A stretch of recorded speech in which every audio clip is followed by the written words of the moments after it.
You're live to YouTube.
Three.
All right, we are live on Rogers TV, on the city's YouTube page, and on Sioux Today. So I want to thank our media and broadcast partners for covering our meeting tonight.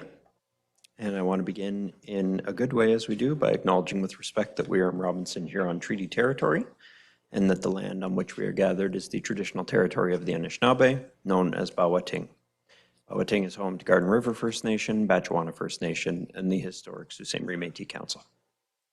Madam Clerk. I have a motion by Councillors Caputo and Hollingsworth resolved that the minutes of regular council meeting of July 13, 2026 be approved.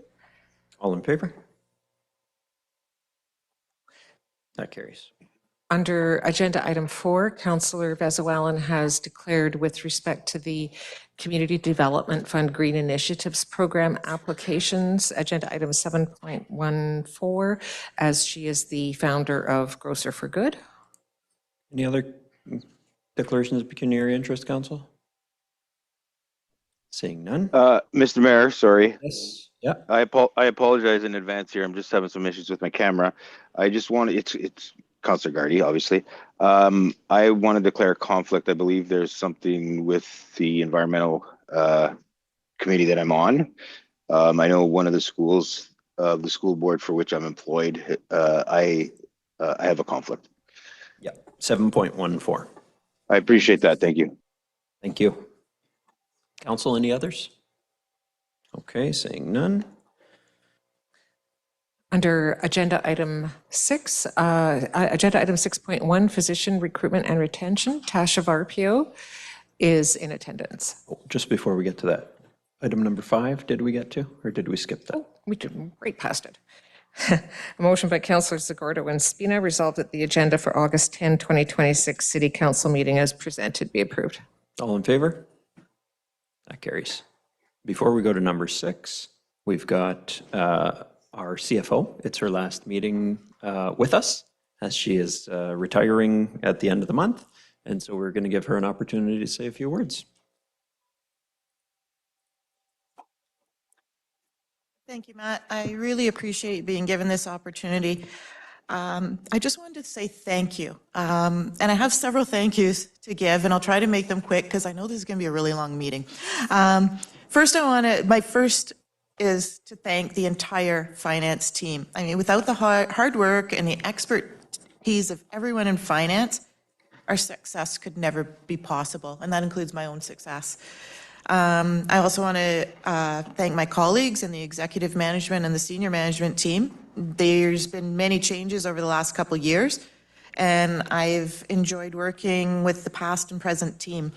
I wish you the greatest success, and as you move forward with the strategic plan and the focus on community success. Council, there's been many challenges facing council and many more in the future to come. It's not an easy job that you're doing. I have a lot of respect for everybody that puts their name forward and runs in the election and wants to represent the community. Kudos to anybody that will do that. And, you know, we've got another election coming up. I wish everybody all the best in that. From a financial standpoint, there's been a lot of financial challenges and affordability challenges to the taxpayer, and that is probably going to continue to be a large focus. I always appreciated the questions and comments that council had, and I hope that, you know, with those, with some of the answers, I was able to help you through those financial decisions.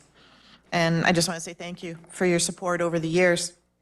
I truly enjoyed working for the city, and I wish you all the best to the employees, the council, and to the community as a whole in the future.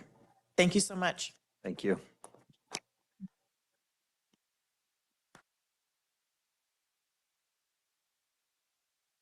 And we certainly wish you the best for a very long, very healthy retirement for you and Peter. Thank you. Okay, that brings us to item number 6 on the agenda. Madam Clerk. Tasha Varpio is in attendance. Council, this is related to item 7.2. Ms. Varpio, welcome to council. Thank you very much. Floor is yours. I'm here. Thanks for having me. Just to present our annual operating agreement. Not much of a change for our funding partner being the City of Sault Ste. Marie. We have 3 funding partners. As you are aware, I will go over that again for anyone. City of Sault Ste. Marie, Sioux Area Hospital, and the Algoma West Academy of Medicine. The one change we do have is there has been an investment by the Sioux Area Hospital, $55,000 to the operating agreement that was voted on by our committee and the hospital to move towards a 2-recruiter model that we are transitioning to this fall. Okay, thank you. Councillor, are there any questions on 7.2? I just wanted to note that the additional money from Sioux Area Hospital goes a long way in a committee with a budget like this. A couple of years ago, we had withdrawal of funds from another funding partner. And so the addition of monies that we put in at the time was to make up the shortfall from that withdrawal of funds. And now Sioux Area Hospital is contributing more as well at a time when their budget is challenged also. So it certainly helps a lot to ensure that the success that you saw this past year in recruitment continues going forward. So thank you. Council, this is being voted on as part of the consent agenda, so no vote on it at the moment. Thank you, Ms. Varbio. Thanks.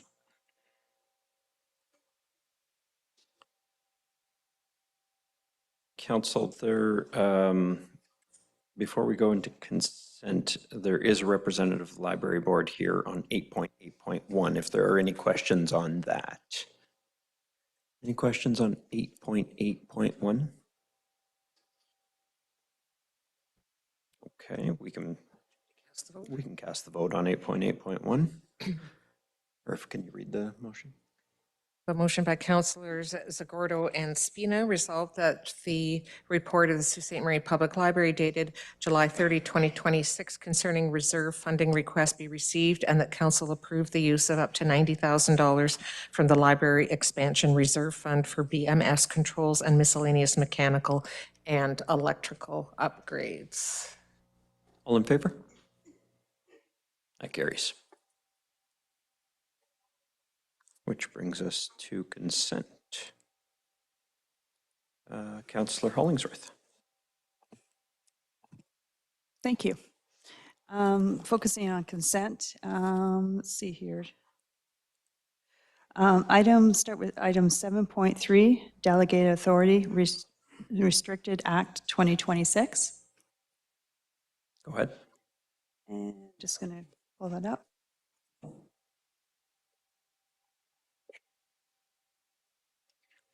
And my question is to Mr. Vare. Just for clarification, your report was well written, but for clarification for councillors around the table, when is the drop dead date last meeting where we as council can put forward a motion, a resolution, and to have it passed? What's the drop deadline? Or that's probably more for the city clerk.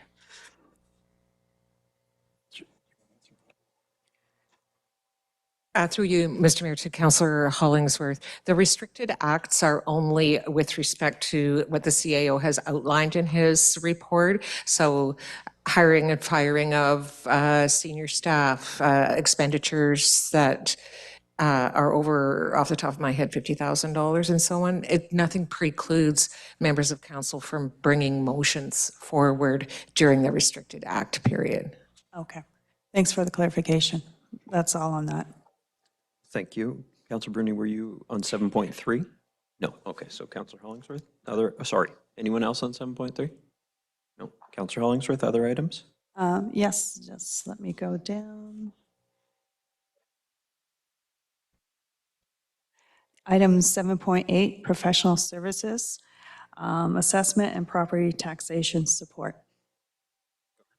and directing my question through you, Your Worship, to, I guess, Miss Karen Marlowe. Is she here tonight? Oh, to Miss Shelley Shell. Your last meeting. I get away with any questions. Well, in that case, I have 100 questions.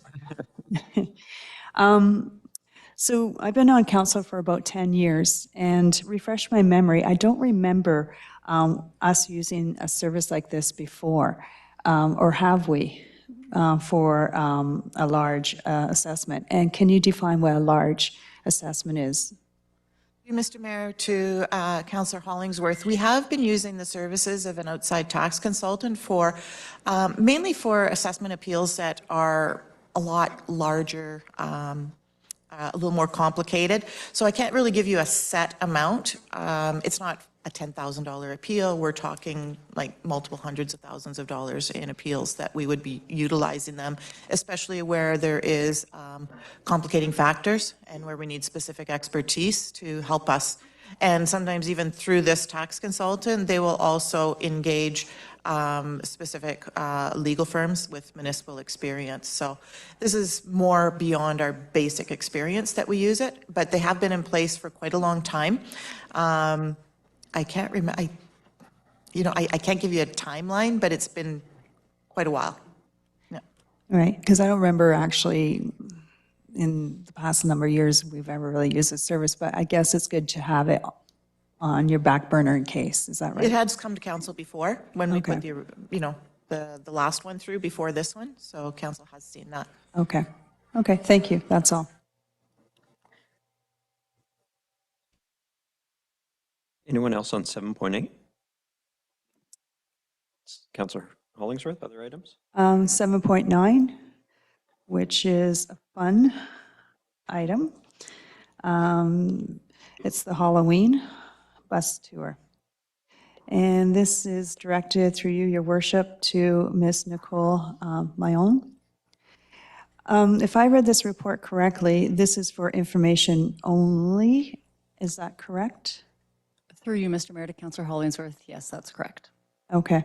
So if we want to implement this and get this going for this year, it sounds like we would have to put together a resolution probably at the next meeting. That's probably more towards the city clerk now.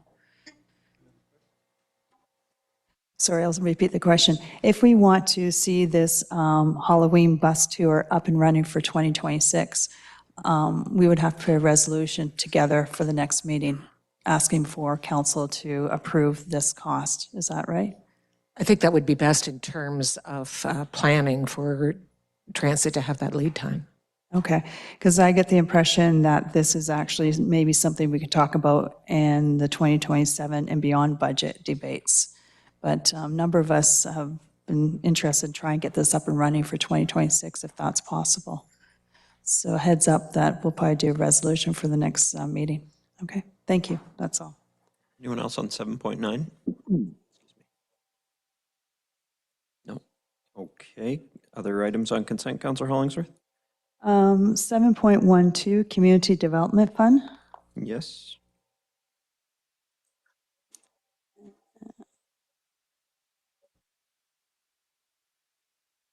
So just going, I'm under the impression that Mr. Graham Atkinson's probably not here. Oh, he is. Yes, yeah. Okay, great. I see representatives of Lejeune Financial in the gallery as well. Welcome to council, Mr. Atkinson. Thank you. Very much in favor of always growing business, starting new business, promoting jobs and so forth. So once again, I always happy to see community development, enterprise services, anything to do with business development.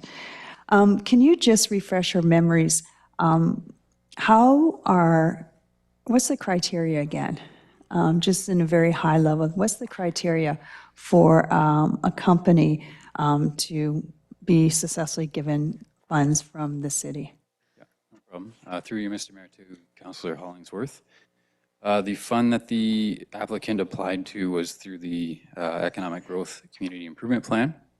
So there's a series of priority sectors. You would have to qualify as a priority sector to do that. The applicant has applied through the digital economy priority sector. So their business, the business services that they offer and provide very much follow in line with that priority sector.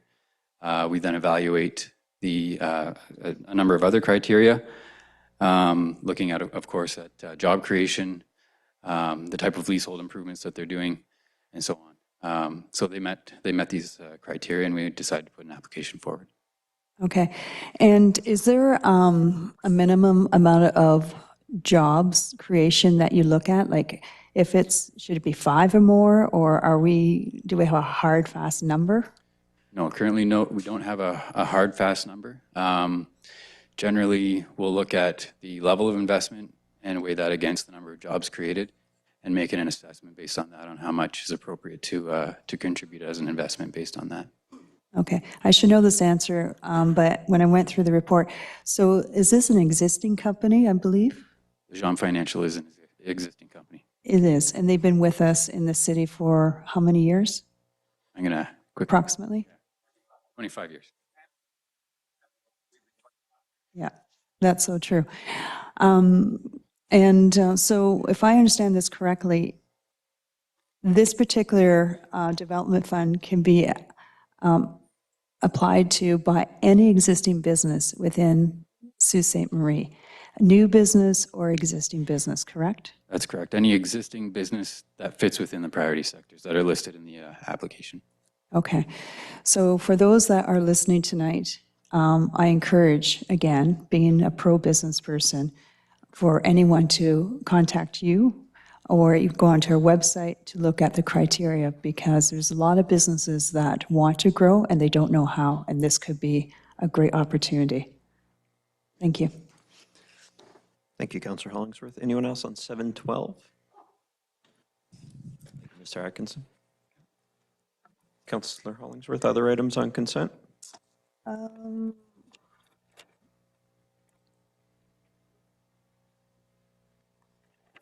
No, that's all. Thank you. Thank you. Councillor Bruni, items on consent?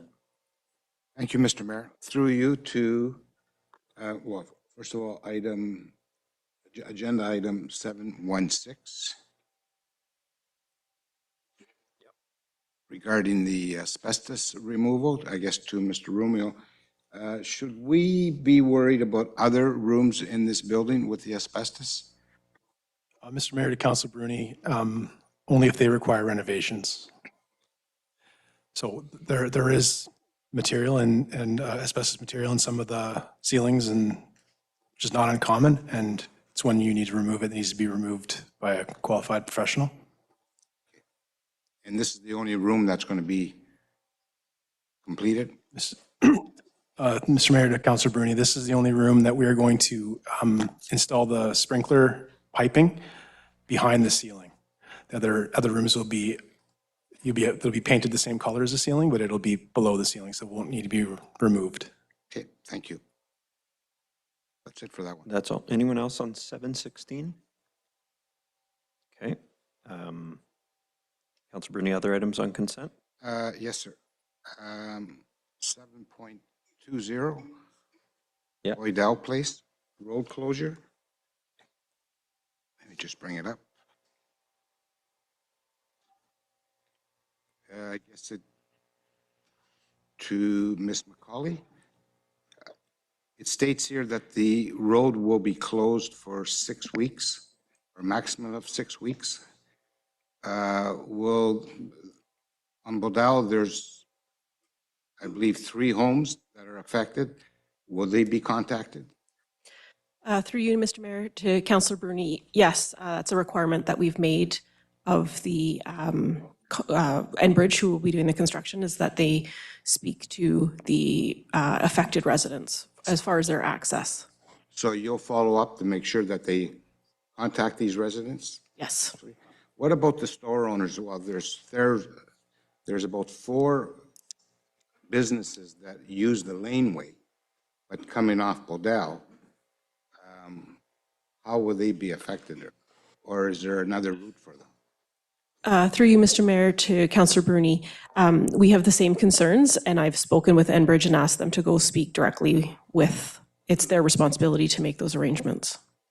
But I can follow up with them to make sure it's happened. Can you please? Thank you. That's it there, Mr. Mayor. Anyone else on 720? No? Okay. Councillor Bruni, other items? That's it, thank you. That's all for you. Okay. Councillor Vesuallen? Thank you. 7.13, the community development application for Harvest Algoma. Yes. Mr. Atkinson, I can't open my attachments, so I apologize. But I can open my eScribe, but not my attachments. Mr. Atkinson, as we know, Harvest Algoma, if you could just give us an overview of the where the funds are going to be used over the 3 years from 2027 to 2029. And I do see that David Thompson and Tim Kelly are here from the organization. So I think it would be good for the public to be aware of some of the updates at Harvest Algoma that they may not be aware of, and where the funds are going to be being used over the 3-year period. Through you, Mr. Mayor, to Councillor Vesuallen, I'm actually going to invite Mr. Thompson, Mr. Kelly to the mic. Yeah, so the funding application covers the next 3 years from 2027 to 2029. As you know, Harvest Algoma is newly incorporated now. We actually just received approval for our charity status just recently, which was very encouraging for us.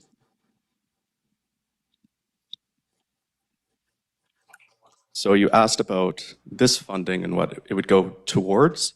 Over the next 3 years, we have seen in our community intense new demand on the systems. And so this funding is largely to support us in the endeavor of rescuing more food in terms of freight costs and logistics costs to get those trucks, transports from Southern Ontario into a warehouse where we have our operations staff sort through that to get it to organizations that need it.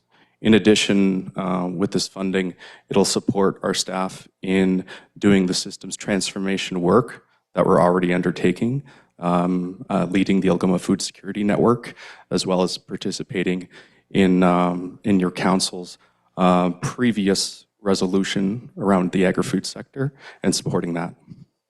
And just so, I mean, I'm very knowledgeable about your organization, but not everyone is.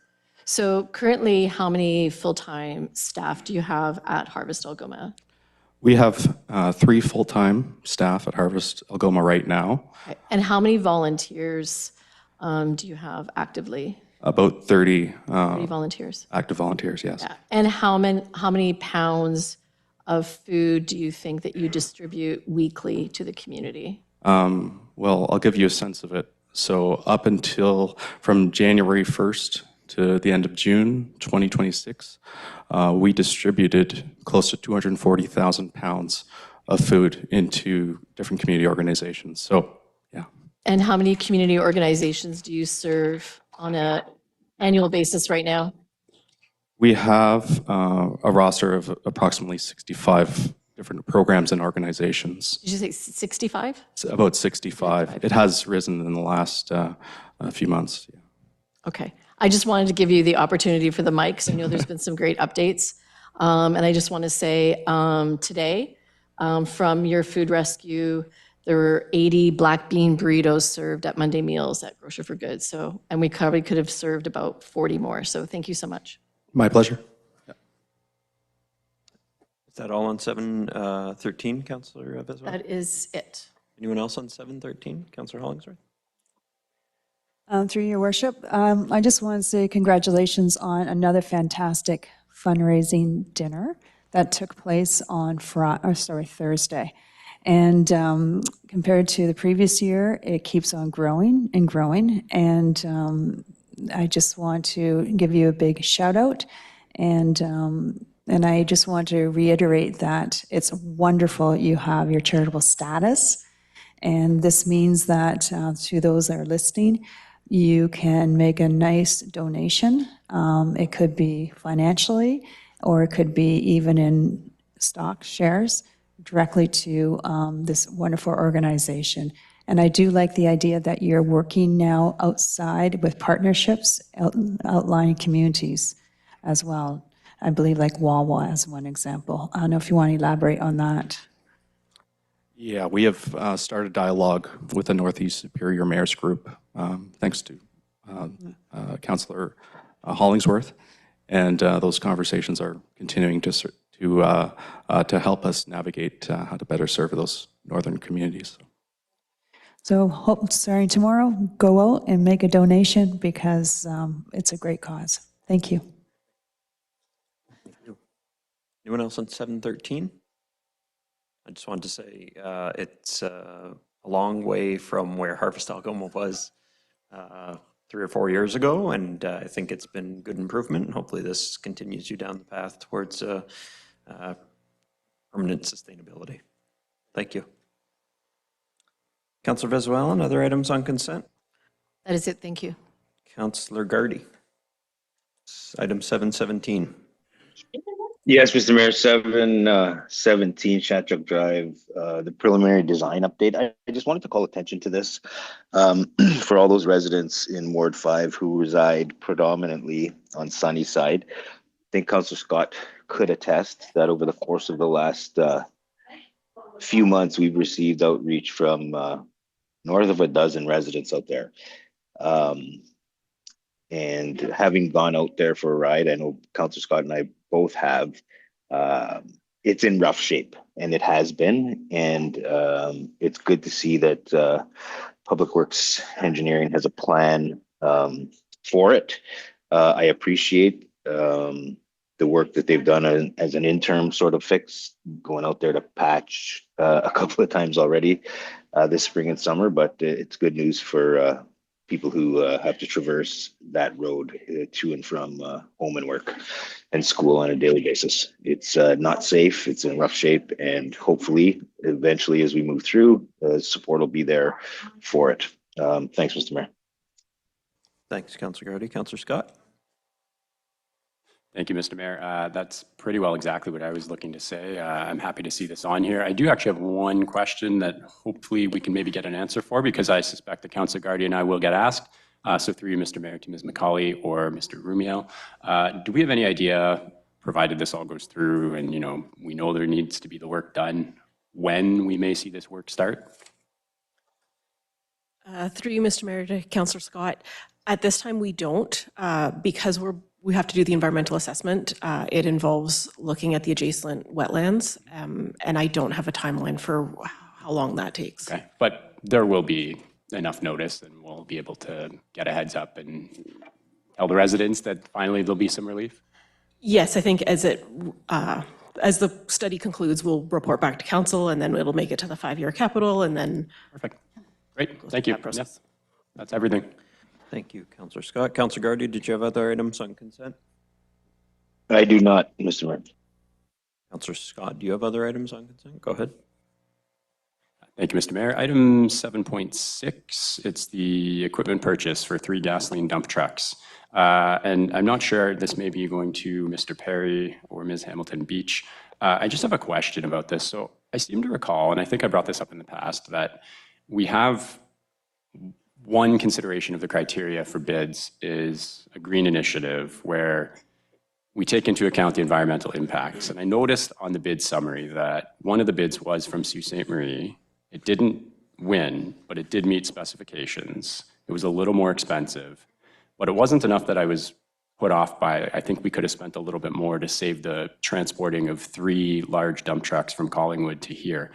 Was that taken into consideration and it just didn't quite make up the cost, or am I way off base and we don't take that into consideration anymore? Mr. Mayor, to Councillor Scott. Yeah, I guess right off the bat, these are 3 one-ton trucks, so they're a little bit smaller. Not that that's particularly what you're looking for. Okay. But yeah, cost is a factor, and I think it's important that we, honor the low prices in these tenders. Okay. And the 50 days difference, did that come into consideration as well? Like we would have gotten them 50 work days sooner if they were from the local proponent? This is something we plan for internally, and we can accommodate the extra days for the savings. Okay. All right, thank you. I just wanted to kind of ask that because I'd been asked by a few residents about why we didn't go with a local proponent, similar to another bid that we had a few years ago. So I just wanted to make sure that that was out there. Thank you for the answers. Thank you, Councillor Scott. Anyone else on 7.6? Councillor Scott, other items on consent? Anyone else with items on consent? Councillor Dufour? Thanks, Mr. Mayor. Just a quick question about 721. Through you to Michelle. In the recommendation, it states that further that council approves $1 million from the Canada Community Building Fund Reserve Fund. I just wanted to clarify, do you know what the balance of that reserve fund is, or is that referring to the current year allocation for our CCBF? Mr. Mayor, Mr. Dufour, I'm going to transfer that question over to Steve Facey, who worked on that report. Through you, Mr. Mayor, the reserve fund accumulated just over $1 million. So the balance in the reserve fund is $1,030,000, if I remember correctly. And it's just accumulated over receiving the funds from the federal government and then committing those as funds as projects have come online. The funds have sat in the reserve fund for a little bit just because we received a top-up of funds in one specific year, and it's gotten to a point where you can utilize those funds because they're not committed for anything just yet, and it aligns with this project. Okay, great. So that reserve fund then, Mr. Facey, with next year's CCBF allocation will be retopped up. Through you, Mr. Mayor, that's correct. Every allocation that we get from the federal government is fully spent within the given capital year. It's just accumulated for a one-time purpose. Awesome. Thank you very much. Anyone else? That's all my questions. 7.21. Seeing none, since you're there, Mr. Facey, I'll come back to you. 7.1, which is the appointment of the Chief Financial Officer and Treasurer. And I just want to say congratulations on your appointment. And we look forward to having you at the next council meeting as our CFO. Thank you very much, Mr. Mayor. Thank you.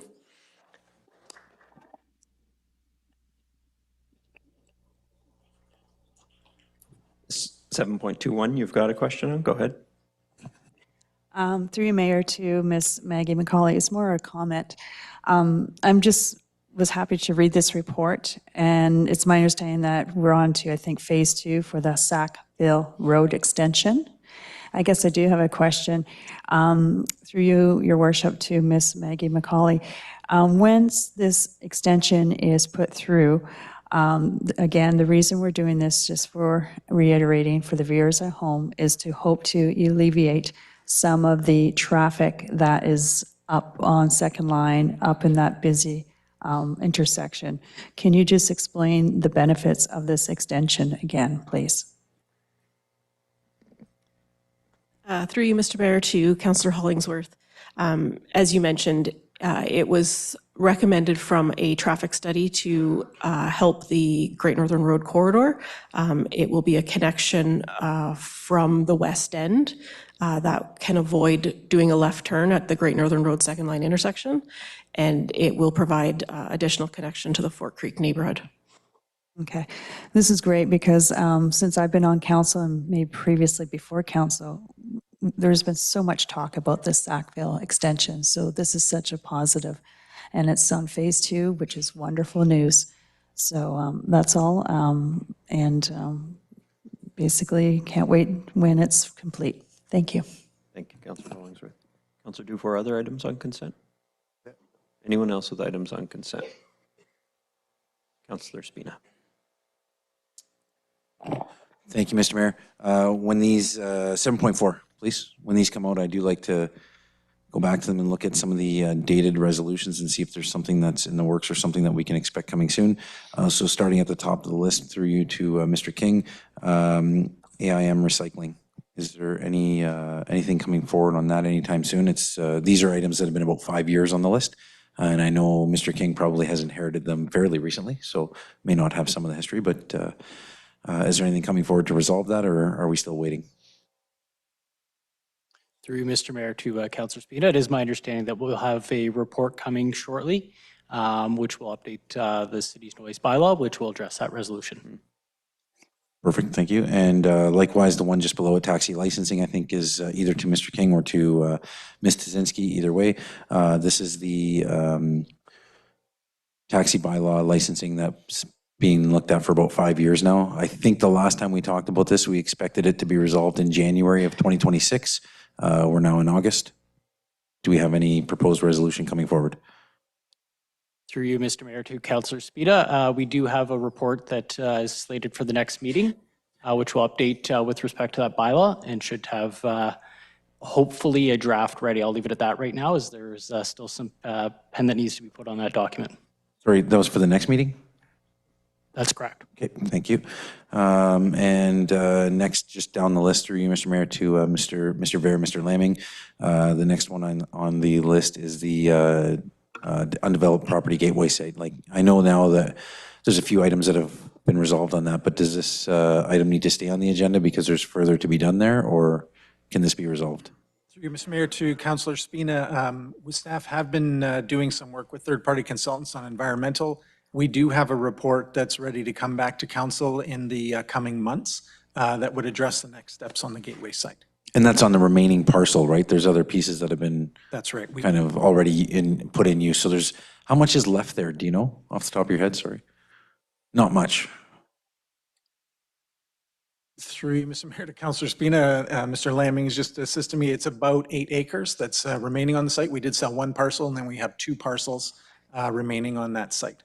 Wonderful. And is that, just a guess here, is that going to Mr. Van Staveren and his team for possible, to find possible suitors for this land, or is that something that's staying with your office? Through Mr. Mayor, to Councillor Spina, it is with the Economic Development Department, and they have promoted the site to different potential users. And with the work we've done with the environmental studies, I think we have a good conclusion in terms of what can be developed on that site, both residential and commercial. And so that will form part of the report coming back to council and help to create awareness of the potential for that site for further development. And would that potentially lead to an RFP for that site, or is that something that is too far in the future right now? Through you, Mr. Mayor, to Councillor Spina, yes, that's what we do anticipate would be an RFP for that site, save and accept any current opportunities for that property. We did have very preliminary discussions with Nossum University and mentioned that as a potential candidate for them to look at. So that's part of the mix and the discussions that are happening for that property. Wonderful. So really important to know that even though a full report hasn't come back, there's a lot of work going into that site in order to make it, I'm going to say, build ready for the next suitors that would come there. And hopefully Mr. Van Staveren and his team are well equipped and on finding possible suitors for that site. I know a lot of work has gone into it, so thank you for that. And Mr. Mayor, I think the other items on the list, we've received regular updates on their movement through the process, so I'm happy with those, but I'm happy to go back to these older ones to try and find a resolution to them and see where the focus of staff has been on those. So thank you. That's all. Thank you. Anyone else on 7.4? Okay. Any other items on consent? No, that's all. Anyone else with any other items on consent? Okay. Did you read this? I have a motion by Councillors Caputo and Hollingsworth, resolved that all the items listed under date August 10, 2026, agenda item 7, consent agenda, save and accept agenda item 7.14 be approved as recommended. All in favor? That carries. And we will do 7.14 separately on account of the 2 conflicts. It's a motion by Councillors Caputo and Spina, resolved that the report of the Sustainability Coordinator dated August 10, 2026, concerning Community Development Fund Green Initiatives Program applications 2026 Q2 intake be received, and that the recommendations of the Environmental Sustainability Committee to support the following projects be approved. Grocer for Good Community Garden Project, $3,456. Holy Family School Little Forest Project Phase 1, $4,530. Sioux Theatre Workshop Energy Efficient Project, $3,500. And Art Gallery of Algoma LED Lighting Project Phase 1, $3,993. All in favor? Any opposed? That carries.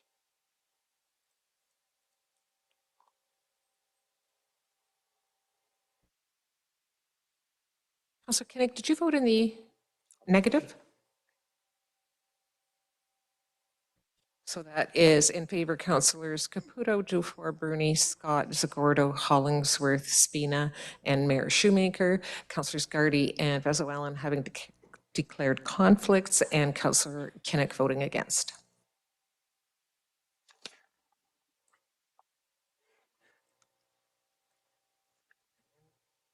That will bring us to agenda item 9.1.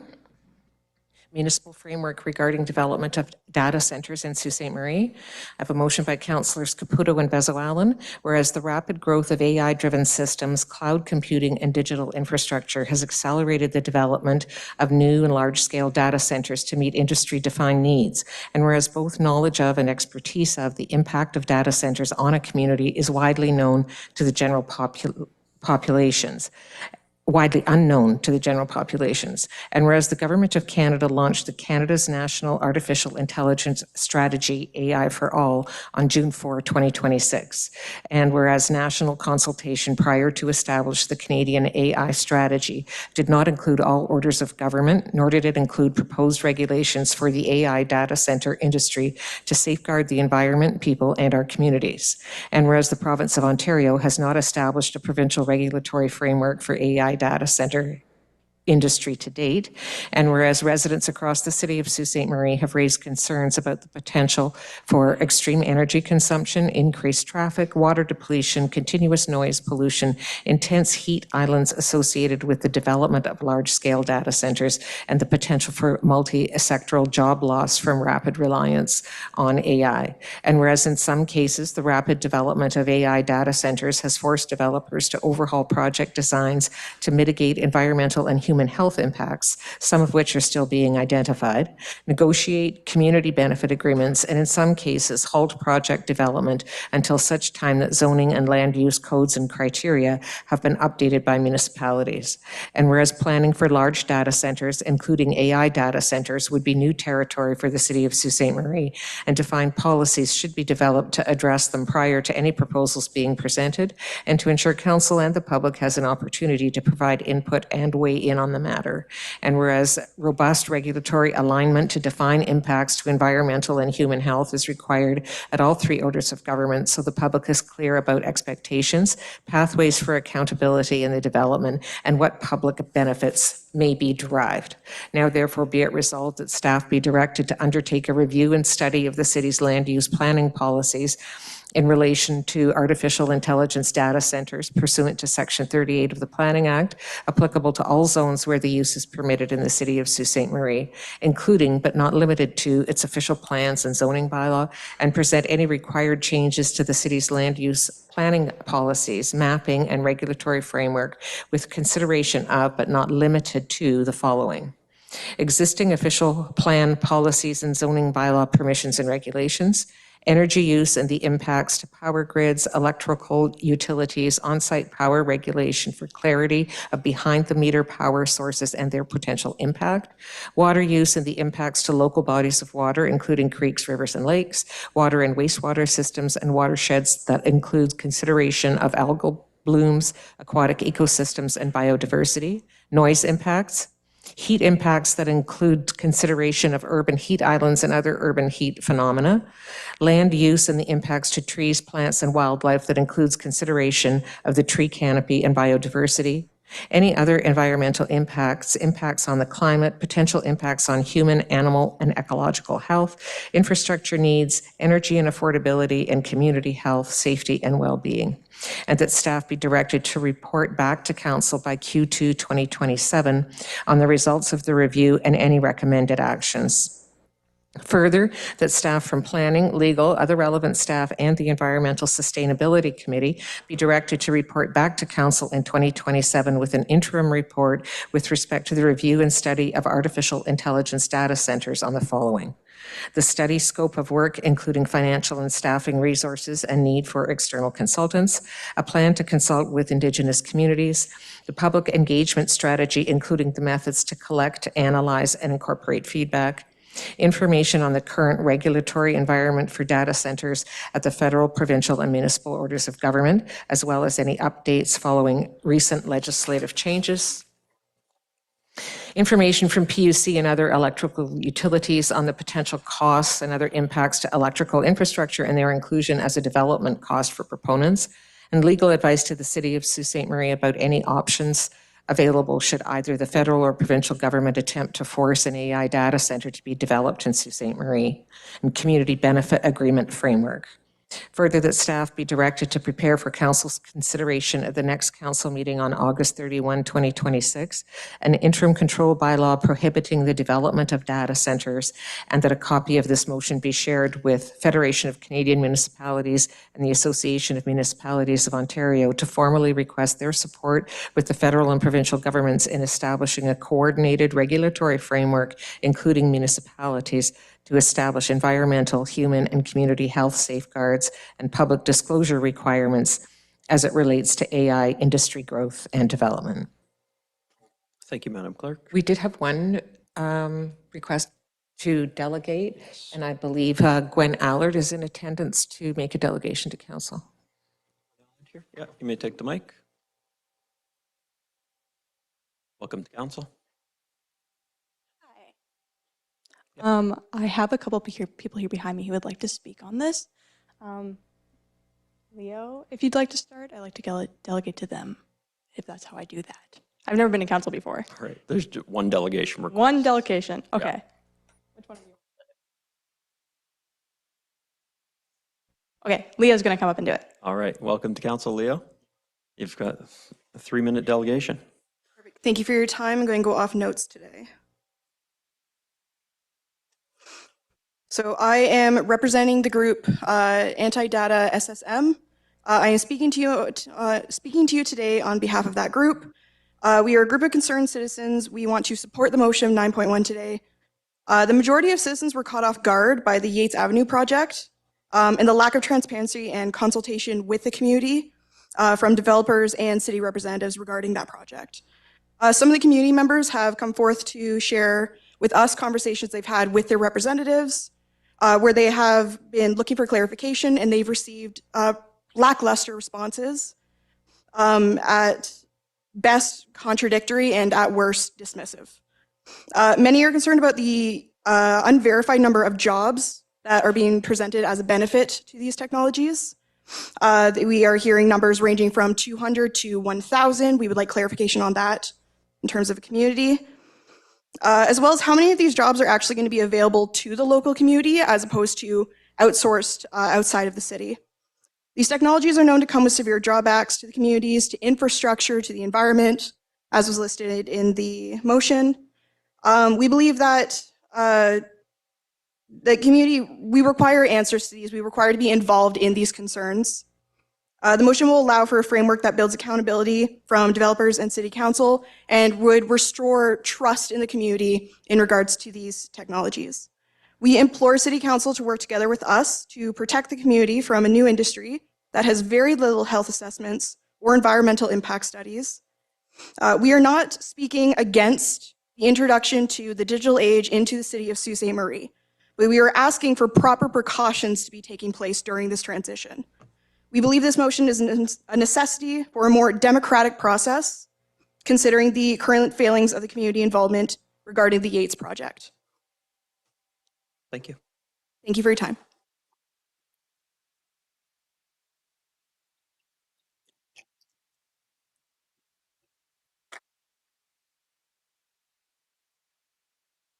Councilor Caputo.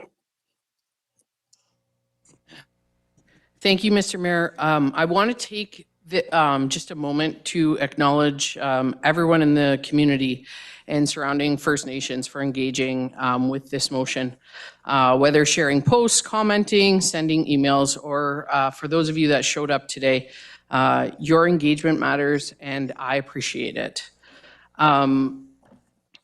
I would like to start out with some questions, if that's okay. My first question is going to be for Mr. Ver. Mr. Ver, can you confirm what is the current power capacity for Sault Ste. Marie, like in total, about? Through you, Mr. Mayor, to Councilor Caputo, in terms of consumption of electricity, like what are we currently using on our power grid? Sault Ste. Marie is approximately 120 megawatts For the whole city, for the city, correct? including Algoma Steel. No, sorry, I should clarify that. With Algoma Steel's new EAF project, once the two EAF facilities are online, that facility will be about 280 megawatts. So that would be in addition to the city consumption of 120. Okay. Has the city received any potential proposals for large data centers in Sault Ste. Marie to date? Through you, Mr. Mayor, to Councillor Caputo, sorry. That's okay. To Councillor Caputo. Yes, so our economic development team has received preliminary inquiries from different data center companies looking at the potential to establish facilities in Sault Ste. Marie. And so they are looking at available land, available power, those criteria that would go into supporting a data center. Can you give any further information on size of potential developments in terms of megawatts or square footage? Through you, Mr. Mayor, to Councillor Caputo, I can provide general information. Some of these projects are, I guess what I would term, or it was in some of the media in terms of large data centers, so 100 megawatts or greater. Okay, thank you. My next questions are to our Director of Planning, Mr. Tanasso. Mr. Tanasso, does Sault Ste. Marie have current zoning regulations that would account for the difference between a small server facility or a large-scale AI data center? Through you, Mr. Mayor, to Councillor Caputo, I think as a general statement, the current zoning bylaw and official plan don't specifically contemplate large-scale standalone data centers. So in saying that, they don't specify between the size of those data centers. As it would relate to the Yates Avenue project, that wasn't that's not proposed as a standalone data center. So we do have an information and technology services use definition that we think roughly fits that proposal. However, the zoning that property is, that's not a permitted use in that zone. So it requires a rezoning. Any new data center would require a rezoning because the current zoning bylaw doesn't contemplate them. So you kind of get there in two different ways, but whether you're a new standalone data center or an information and technology service in the Yates Avenue property, both uses are requiring a rezoning. Wanted to also state that, we've been monitoring this and certainly as a planning department behind the scenes internally, we've been doing some work. Any new zoning framework that we come up with would certainly distinguish them based upon size, based upon are they standalone or is it like an accessory use server room, right? We have some major office or institutional uses here locally that would have server rooms that are about the same size or maybe slightly smaller than the 5 megawatts that Protex is proposing. So any new zoning framework would have to recognize that. And we're pretty confident that based on the background research that we've done and the work that we've done, sort of recognizing that this was coming to a head, that we could probably have something in front of council, a preliminary approach within the next couple council meetings, and then that would be the starting point for the public consultation that we would undertake through the fall, and we would probably have something back to council Q1 2027. Okay, great.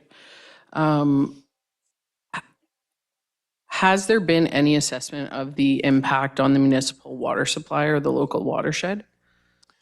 Through you, Mr. Mayor, we haven't looked at that. I think that assessment would happen as these applications come in. I think we would probably, as part of our framework and the background research, and we haven't gotten to that yet, but we will, and I don't think that'll take very long, sort of try to get an assessment of what capacity exists. Certainly with the power, we would understand that capacity.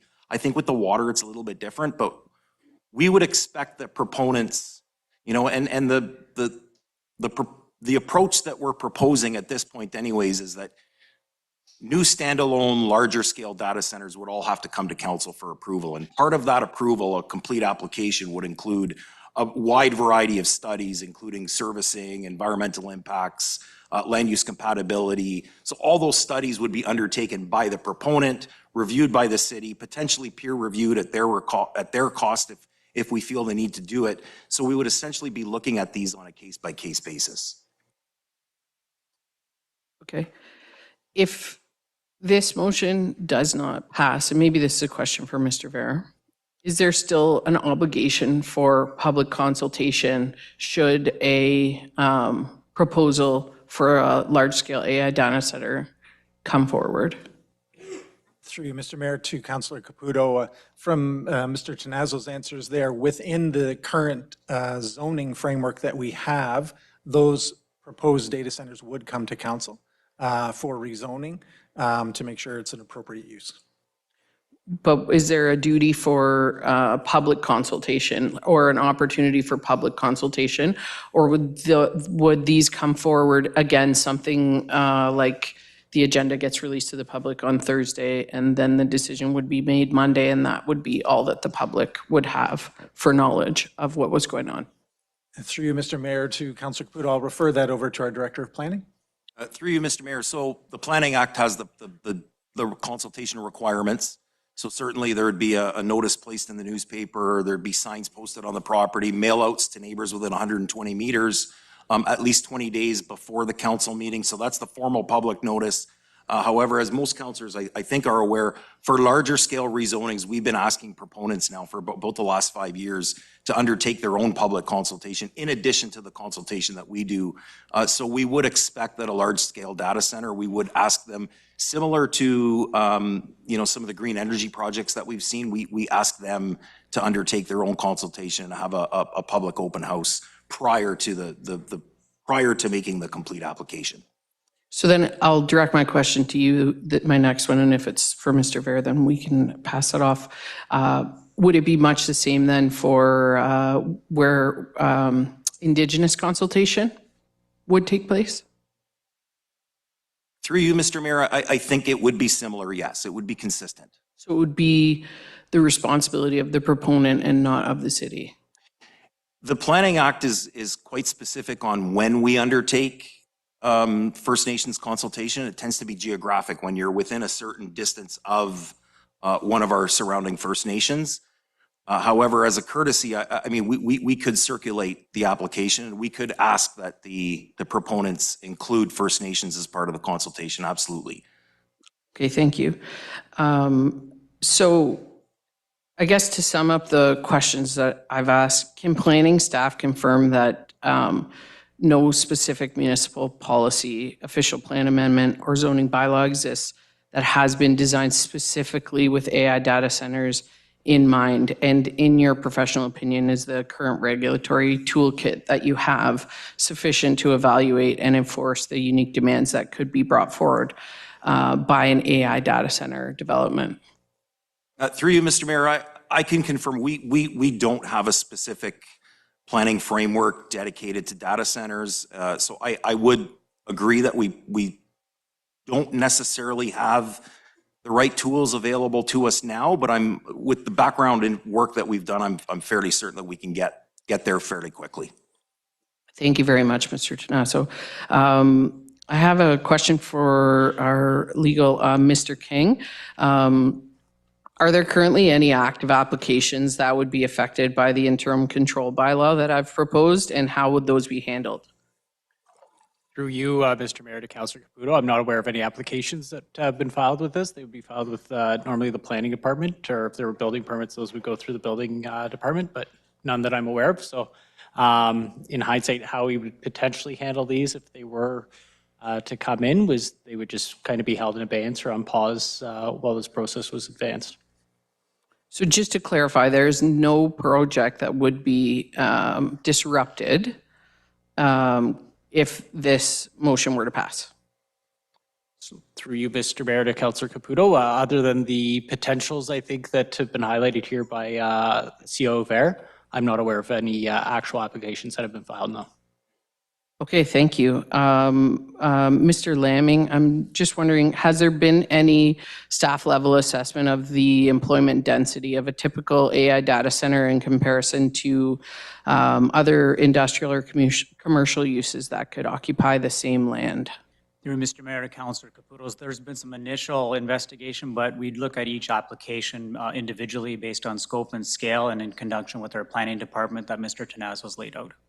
So how have a typical AI data center, how has it stacked up in comparison to other industrial employers that could be occupying that land? Through Mr. Mayor to Councillor Caputo, kind of twofold. The Protexa development that Mr. Tenazzo raised earlier is not just a small data center component. There's also cybersecurity and the training aspect of that development. With respect to hyperscale that Mr. Ver had mentioned, 100 megawatts or larger, they are a lot more in size of scale, and potentially there could be higher assessment value from a tax perspective, and there potentially could be lower employment compared to an industrial or commercial, but we'd have to look at it on a case-by-case basis to see what the development is. Okay, since you brought up the Protexa and the jobs there, I just wondered how, if at all, we could hold a proponent in a situation like this to the jobs that they are claiming to provide. In the case of Protexa, when we received that report, it was 200 to 1,000. And recently I read that in the statement from Missinaba Cree over the weekend, they're now saying up to 200 jobs. So I'm wondering if there is a way that we are able to sort of nail those down in future proposals. Through you, Mr. Mayor, Councillor Caputo, yes, the initial indication from Protexa and Missinaba Cree was up to 1,000 actually, and they said on a conservative up to 200 potentially in the first 2 years. With respect to the rezoning application, I'll defer to my colleague Peter Tenazzo if there's anything we could actually put in place on the minimum job requirements within a time frame. Through you, Mr. Mayor, employment jobs isn't something that we can put as a condition on a rezoning application, and it's not something that really factors in land use apart from, the amount of traffic and the amount of sort of activity that the use generates. But to your point, it is noted that of the various issues that are raised around these large-scale data centers, which I don't think the Yates Avenue one is that they do take up a lot of land, a lot of employment lands, and then it sort of, there isn't really much of a benefit back to the community. So that is certainly something that we'll look at as part of our framework, but I guess to specifically answer your question, we could not put a condition saying you have to have X number of jobs. Mr. Bear's hoping to add to that. Yeah. Thanks. I just wanted to add in terms of the Protexa project, and I think there may be some misunderstanding in that the service that Protexa provides is cybersecurity services to small to medium-sized businesses. So their business model revolves around providing services to the small to medium-sized businesses. So the staff that are doing that cybersecurity work would be the staff that would be employed at the Protexa facility. It's not just a data center that has servers and no other purpose. It was designed, or will be designed, as more of an office building that will house the staff providing those cybersecurity services. Thank you. I do appreciate that, and I do want to differentiate what's happening today from that decision. This is separate, so I do appreciate you saying that. So that's all my questions. Is it okay for me to make a comment? Okay, so I want to acknowledge council and our decision-making process. The decisions we're asked to make on behalf of this community are often not easy. I know the time and effort that go into the decisions, and today I am asking all of us to take a step back, pause, and plan. This motion was put forward with responsible, community-informed decision-making at its heart. This is not about being pro-data center or anti-data center. It is about, again, community-informed, responsible decision-making that will positively affect relationships that we at this table say we care about between ourselves and residents, First Nations, our environment, and the next 7 generations. I think that as individuals, we're all capable of making our own decisions, absolutely. But giving proper consultation to the community and to First Nations that we have so many times called our partners and sworn a duty to consult to. as I look over here at the wampum belt that we accepted as a visual reminder of mutual trust and shared commitment, I'm reminded of the word reconciliation, and that is what we have today. We have a moment to pause and put into action the things that we have said that matter to us, including reconciliation.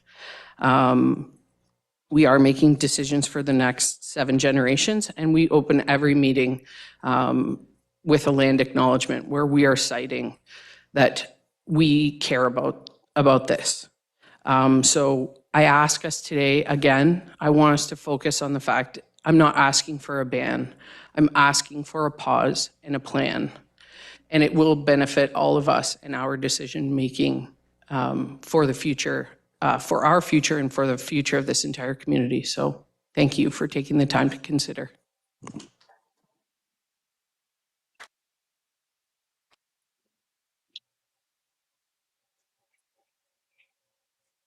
Councillor Bezo-Allen as the seconder. Thank you, Mayor. I want to acknowledge as well all the folks that are in the galley today. And I want to say that for my Ward 2 constituents, when we made the decision on December 15th for Yates Avenue, I'm not one who openly puts out the agenda. I'm always under the assumption that if there is a concern that it will come to me via email or phone call. So it's a lesson for me that perhaps sometimes I need to be a little more open with whether it's my media or emails to folks to let them know that there's something on the agenda that they might not obviously notice. So I apologize to my constituents for that. I just want to say that this is not a knee-jerk resolution brought forth by all of you folks here. This has been something actually Councillor Caputo and I have talked about. We saw what was going on in Hamilton. There was a consultation and with an expert for their city council, the ICB did not pass. It also went through Burlington, it did not pass. And it just passed in Mississauga. July 30th, actually, it passed, where they do have the interim control bylaw, and they're taking a look at data centers and their official plan and their zoning bylaws. It is very obvious, and I want to thank Mr. Tonazzo. He's been available and answering a lot of questions, and I'm not going to reiterate because Councilor Caputo covered those, is that land use planning has not kept up with technology. We are in sort of unknown territory in terms of large data and what that looks like. Data is all around us. We use it every day. There's small server facilities. If you take a look at universities and hospitals and even police services, even here, we all have large servers. Data's there. This Protexta is about cybersecurity and data and servers. This is talking about very large-scale AI, and really, what does that entail? What are we dealing with? And I think it's really important because it's not going to be all the same folks around this table, and also the same for planning, is that we give planning the tools that they need so that they can advise us as city council members, the community, and those that are coming in for economic development, what we can or cannot do.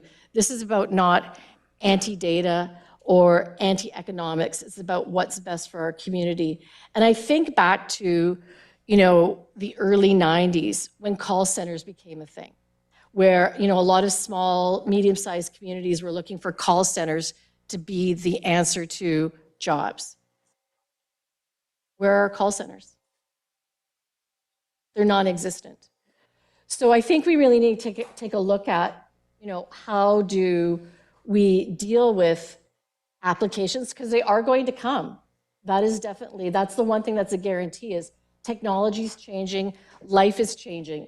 I'm a grant writer. Everything that I write is on an online. Nothing is, 20 copies collated anymore, which I actually appreciate. So I think we need to have this in place so that it gives us the pause to do like Mississauga is doing, with a look at our official plan, with a look at our land use, with a look at a lot of our stakeholders and how that needs to be represented, and also still being welcome to economic development and community. We're not saying no, but let's do it the right way, not the wrong way. So I want to thank Councillor Caputo for us having these discussions and having her second. And I want to thank all of you for being here. And I'll be quiet now.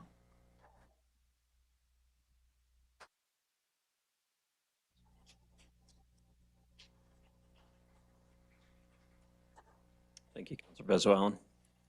And I want to also thank those who are here tonight, as well as those who have contacted council about this issue.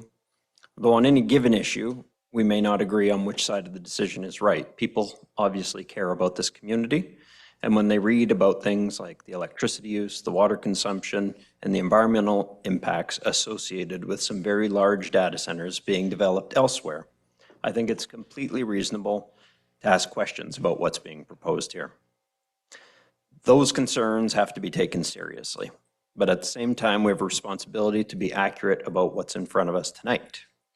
City Council in December 2025 approved what I would term a small-scale data center during an open meeting of council. That proposal was vetted through staff, and a 12-page council report was on the agenda, which was made public before the council meeting. The proposal was reported on by Sioux Today and the Sioux Star in advance of the meeting. The matter was debated in an open council meeting and approved and subsequently reported on the outcome of by the media following the meeting. In that report that came to council, staff looked at the scale of the project and the location, as well as what infrastructure is there to support it. As part of that work, staff consulted with the PUC and the Sault Ste. Marie Region Conservation Authority, as well as internal departments. There was a whole schedule to that report that showed the feedback of those who were consulted. The property was sold to Missinaibi Cree First Nation and Protexa, and falls within the Conservation Authority's jurisdiction, which will require a permit from them before they can begin building their facility. That facility, it is also should be noted, is going to provide, as we heard, up to 200 initial jobs with the potential of 1,000 permanent jobs in a city that just saw 1,000 people get laid off from our largest employer, which is a significant benefit that needs to be weighed against the impacts that the facility will have. The property on which Missinaibi Cree and Protexa's proposal is being developed has been vacant for at least 20 years and probably more, and is surrounded by neighbors like Triple M Metals, Inter-Ontario, and other industrial operations. Anticipated water demand is comparable to roughly 150 to 200 room hotel. If it's an open loop system, and if it's a closed loop system, it'll be significantly less.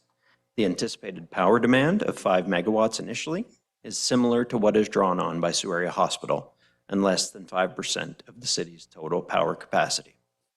Algoma Steel, by comparison, when the electric arc furnaces are up and running, will be using 200% of the city's capacity, which will be supplied by new power lines that come in.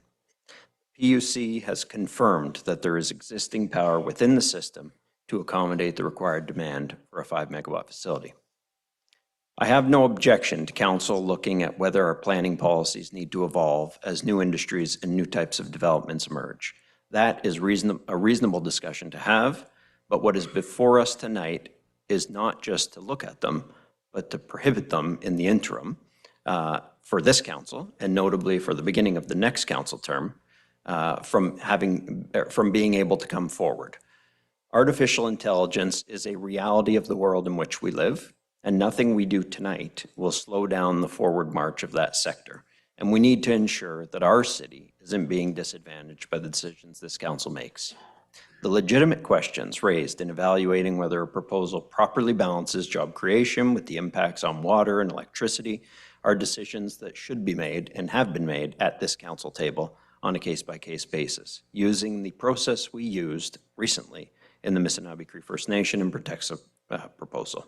What is being proposed here is, in my opinion, what is being proposed in the Protexa deal is the right balance between energy use and job creation.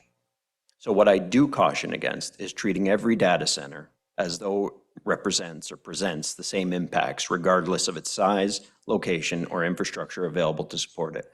We heard tonight that essentially every data center that comes forward will require rezoning, so we'll have a public consultation and we'll have an open council meeting.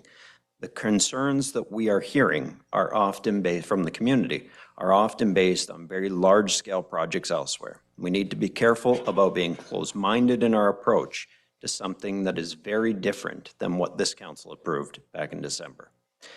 I think the Missinaibi Cree First Nation and Protects proposal shows that there are existing processes in place to assess the many concerns that are raised by the motion tonight. The site was reviewed, the appropriate agencies were consulted, infrastructure capacity was considered, and environmental issues were part of that work. That does not mean that the process is beyond improvement. It certainly can be improved, but it seems practical and reasonable that council may want to consider whether developments of this nature should involve additional opportunities for public input in the future, and I understand that that is not, at the time, what's being proposed by Councilor Caputo and Vezoalen's motion. We should distinguish that question from whether environmental, infrastructure, and land use impacts of the facility approved in December were considered. They were.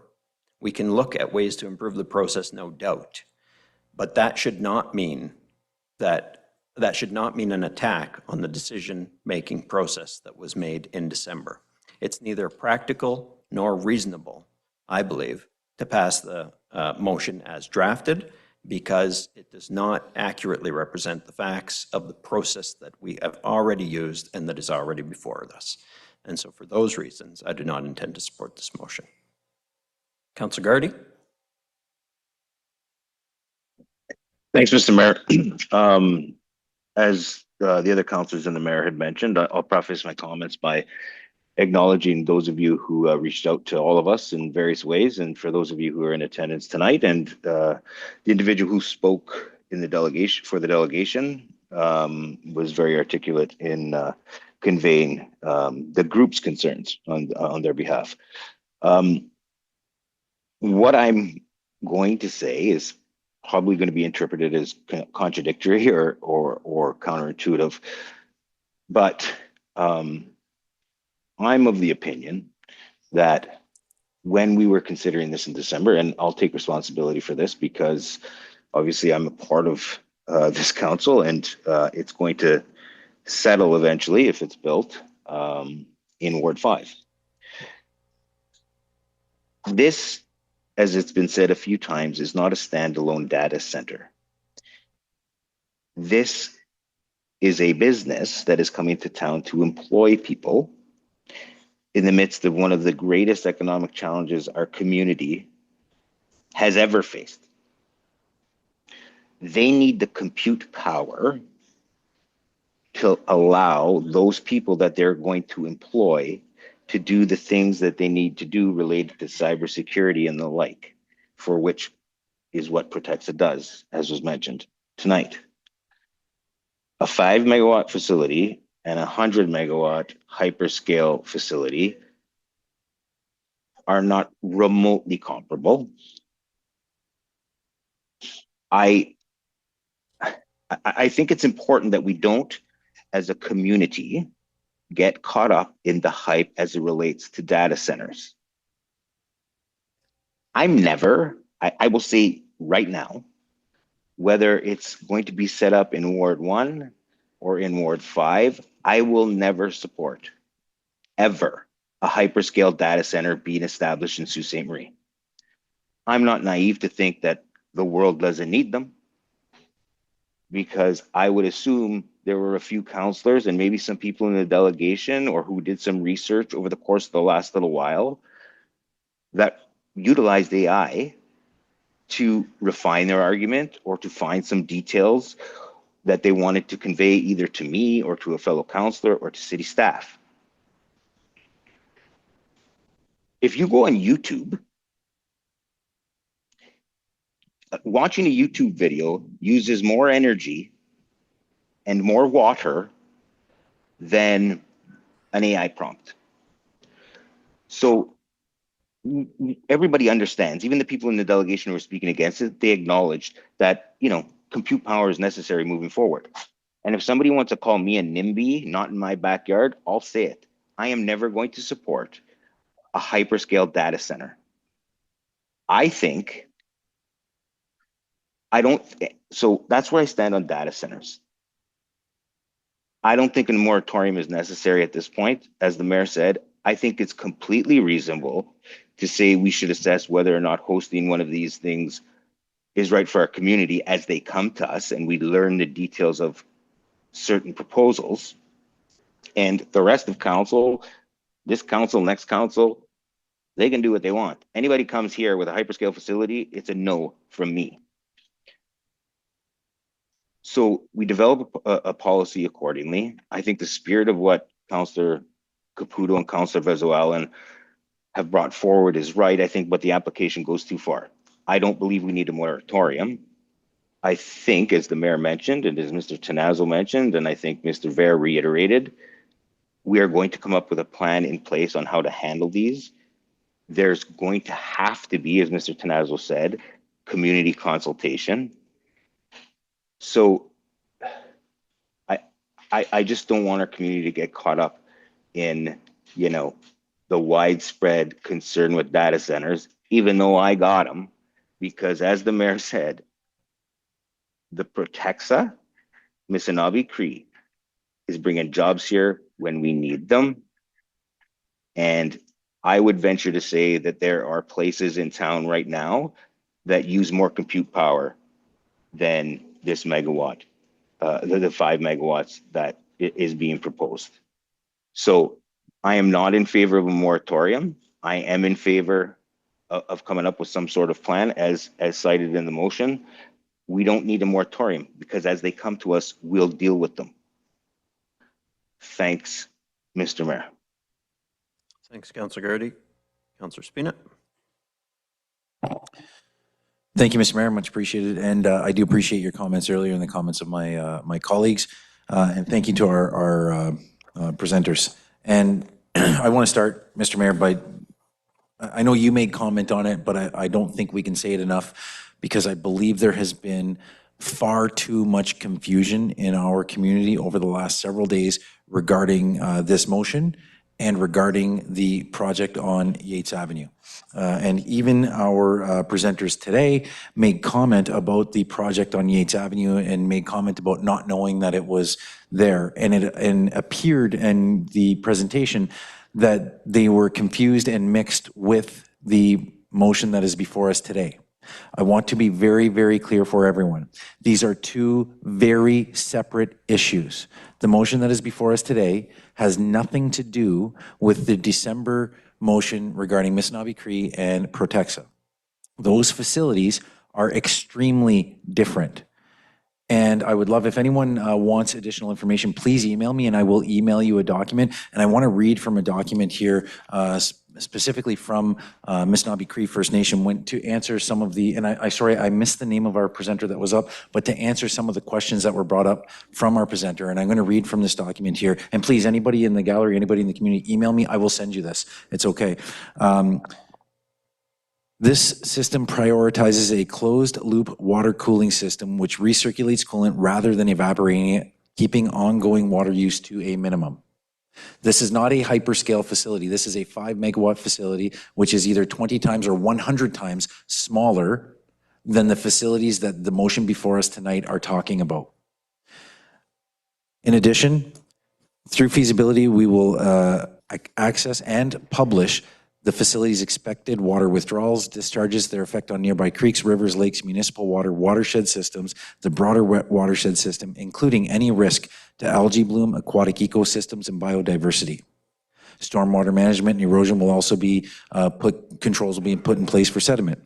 Honoring the water means taking as little as possible and returning it clean. This is from the Missinaba Cree and Protexa deal itself. So if you want this document, please reach out to me.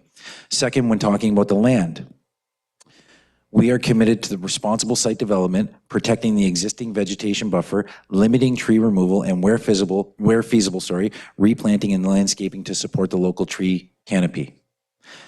So this project is committed to the environment and literally guided by the values of Missinaba Cree. So they have been a trusted partner in our community and they are trusted stewards of the land. And I do believe that they're, sorry?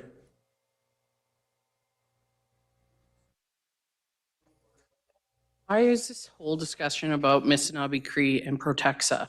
The motion before us does not mention either one, and I made it very clear in my line of questioning that this has nothing to do with Protexa and Missinaba Cree. The motion before us today is to prohibit future proposals from coming forward. But everybody that has spoken is speaking just about Protexa and Missinaba Cree, which I don't, is not even mentioned in my motion. Thank you, Councillor.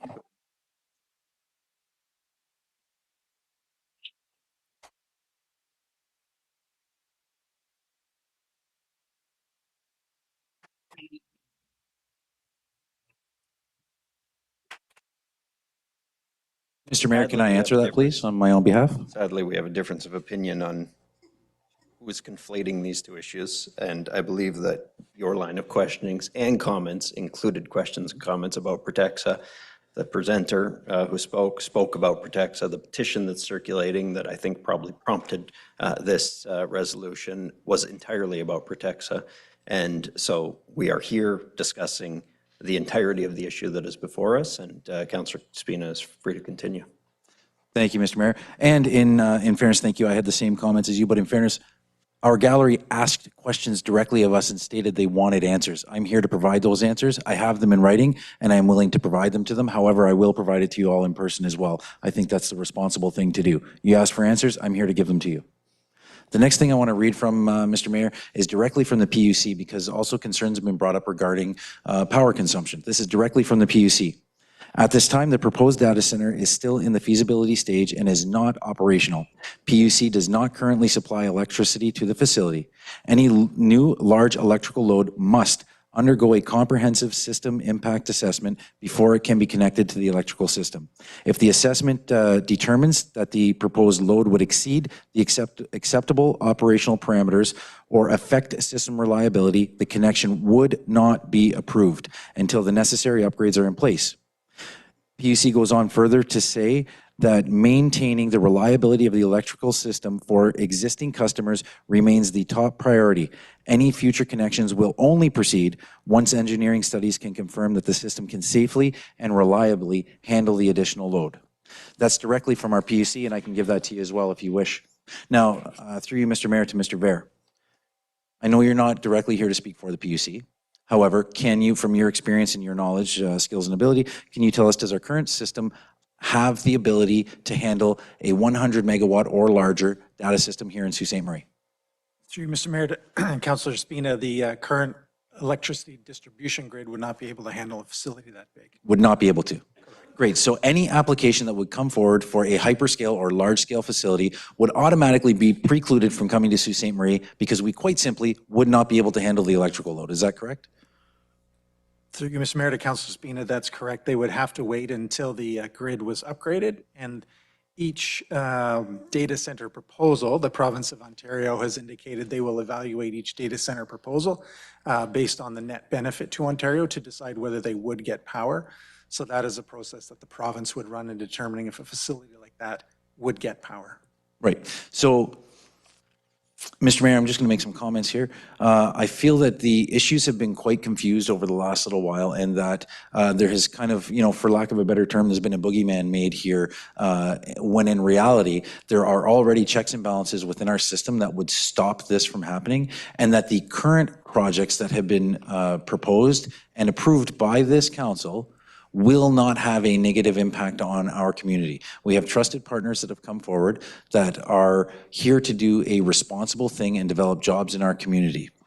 Unfortunately, those developers have been confused and conflated with a different proposal where people perhaps are rightly concerned about large-scale, hyperscale data centers coming to communities and causing disruption to the electrical system and causing disruption to the environment. I'm happy today to stand here and clear up that confusion and ensure people those two items here in Sault Ste. Marie are completely different.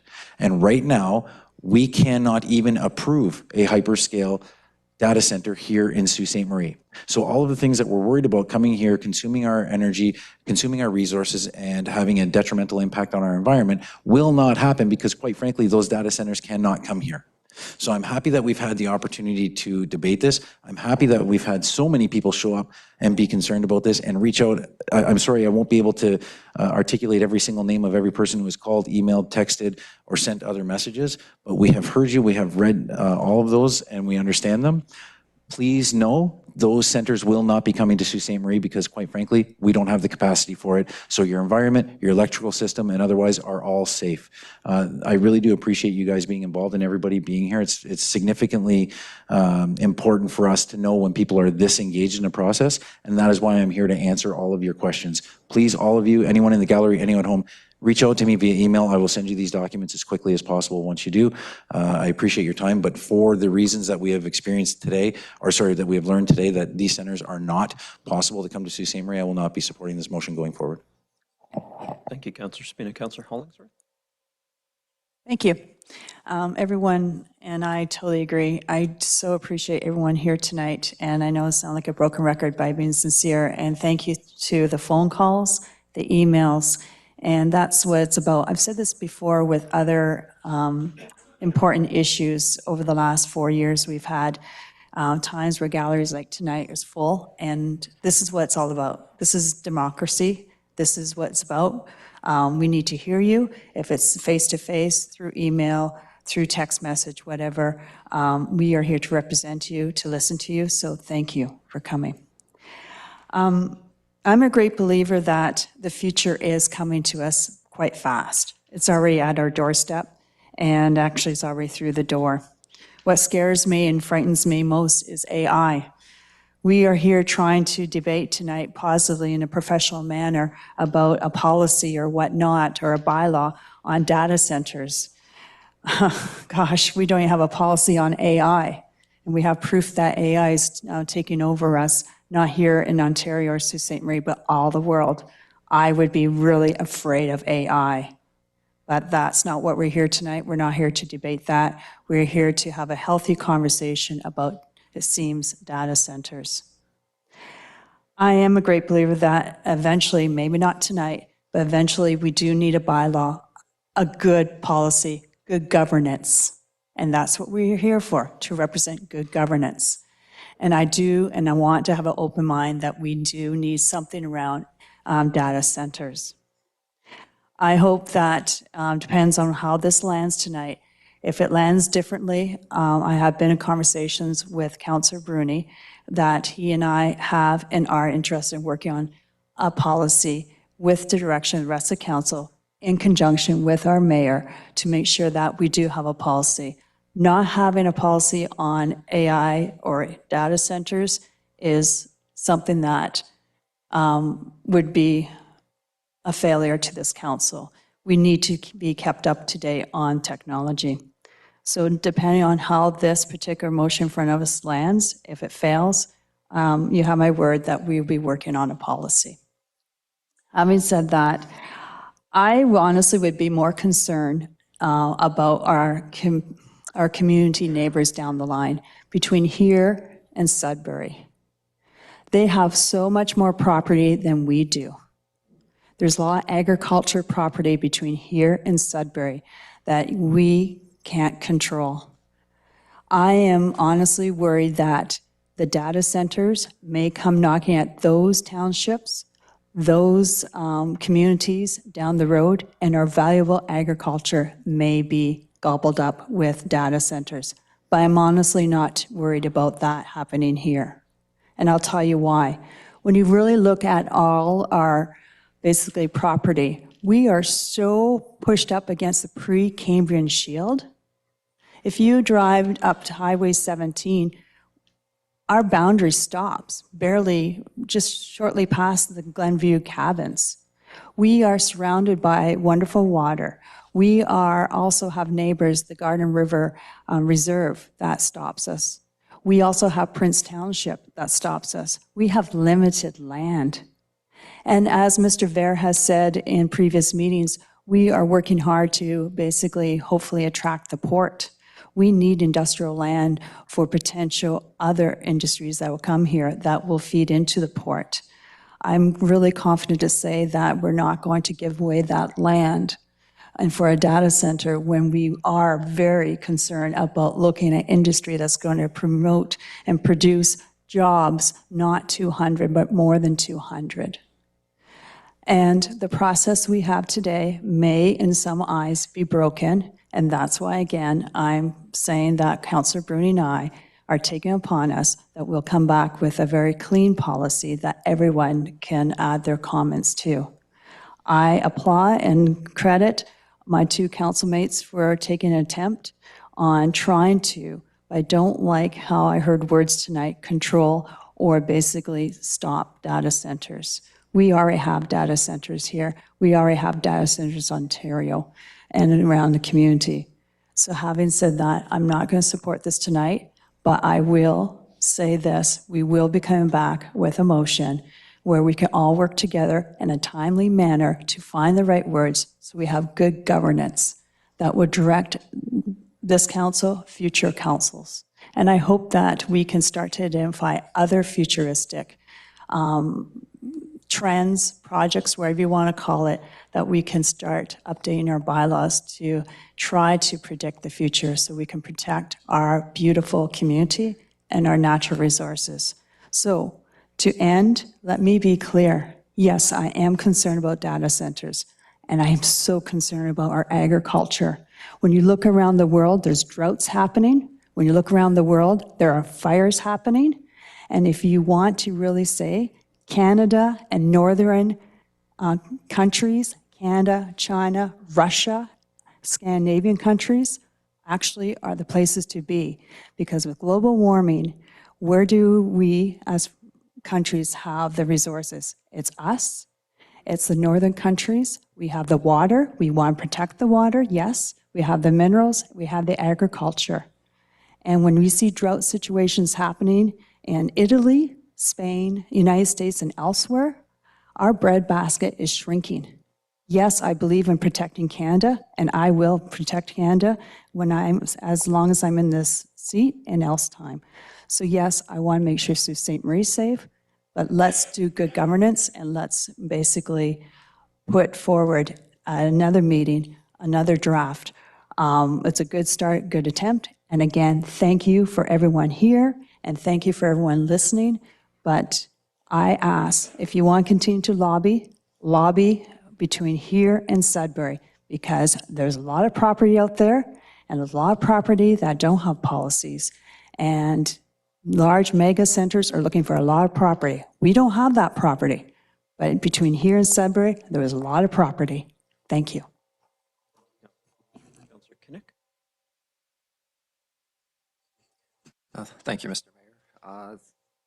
So just to start off, I want to review something that happened in our term in Ward 1 versus a zoning issue, which I do have a concern about the way this municipal framework resolution is structured. So we had an issue in Ward 1 that a piece of property was purchased and it did not have to get rezoned, and it was in the community or on the streets, there was something put in that didn't fit in the neighborhood, and it never came to council. So my question to you, Mr. Tenazzo, would be if we did do this municipal framework regarding the data centers and a development came that did check all the boxes, would it even come to council after this municipal framework would be in place? Through you, Mr. Mayor, to Councillor Kinnick, I think the development you're referring to, in that case, the use actually met the zoning bylaw, and we were specifically able to say that this is a permitted use in that particular zone. I think what we're saying right now is, as it stands now, we've established that the use on Yates Avenue is not permitted under the current zoning, and then the bylaw in general doesn't speak to large, or not large scale, but standalone data centers. Therefore, their exclusion means that you require rezoning. I think there's a lot of different ways and there's a lot of different methodologies that we can use and approaches that we can use from a zoning standpoint. I don't want to try to presuppose what that sort of approach would be, but as it's sort of currently contemplated is that if you're a standalone data center above a certain size based on megawatts, it would be sort of treated like what we call a restricted land use, so that it would have to come to council. Okay, thank you, Mr. Tenazzo. Just some comments. I support responsible planning and appropriate safeguards. We've heard here tonight from our planning department that experts would come to council with feasibility studies in all areas of environmental, engineering, and in conservation before a project is approved. And all this information would be made available to the public either on the agenda and to councilors or through the request of the public through councilors.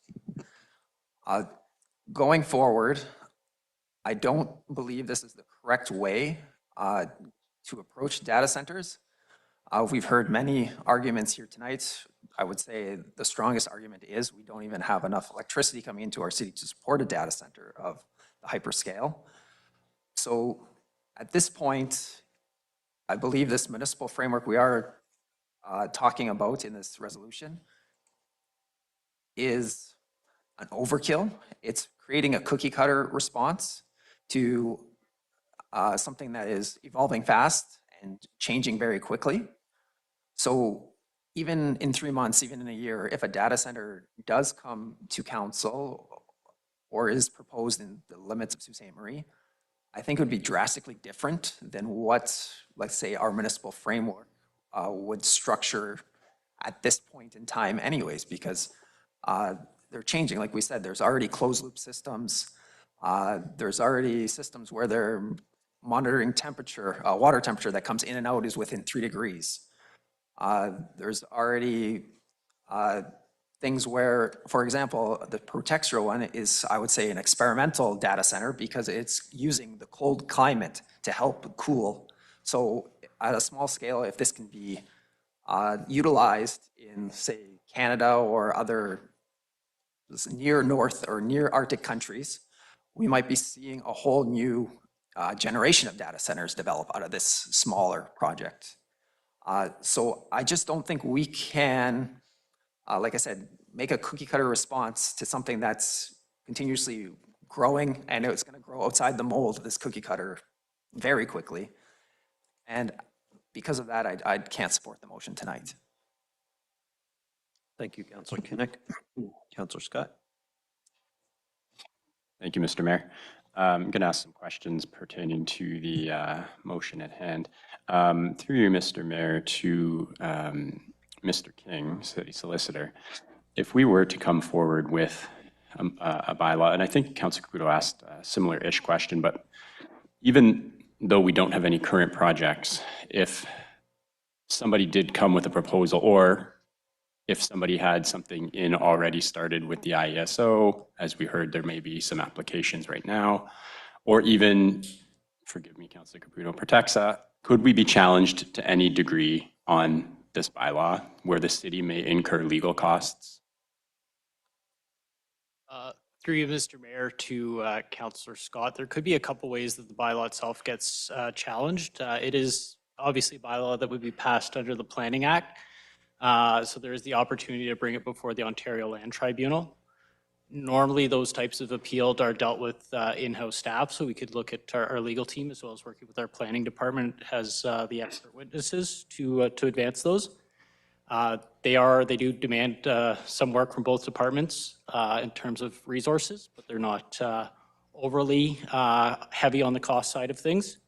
Another opportunity could be judicial review of these. So if they felt that we were outside of our authority in passing this type of bylaw that could be brought to the Ontario Court of Justice, that would certainly carry with it some costs, certainly from the standpoint that we likely wouldn't have the ability to represent using in-house staff. We'd probably look at external counsel, and depending on to what extent that party is willing to bring that fight, you certainly could see some substantial legal costs there in the range of, potentially 150. It's hard to put a number on these type of things, but somewhere in that range to defend that. Other opportunities could potentially lie if there are these proposed discussions that are ongoing, where there's potentially lost, I guess, business I like to say some, anyone could sue for anything and then you got to defend it, but in that kind of realm, right? So if they do have these discussions or dialogue that are ongoing where there's, some investment that has been made, there could be some thoughts of where this bylaw is impeding that, and maybe a claim arises from there. Okay, thank you for that. That's good information to have. So I think that's it for the city solicitor. Thank you, Mr. King. Through you, Mr. Mayor, to Mr. Tanazo. I think you touched on it, but just to clarify, so any potential project coming forward needs a rezoning anyways, the way everything is outlined as it is, correct? Through you, Mr. Mayor, to Councillor Scott, for a standalone data center, right now, they would all need a rezoning.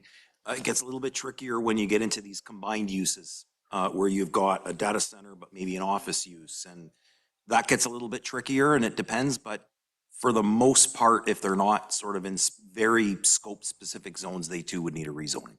So the ones that the public are very much rightfully concerned about, those would very likely need a rezoning.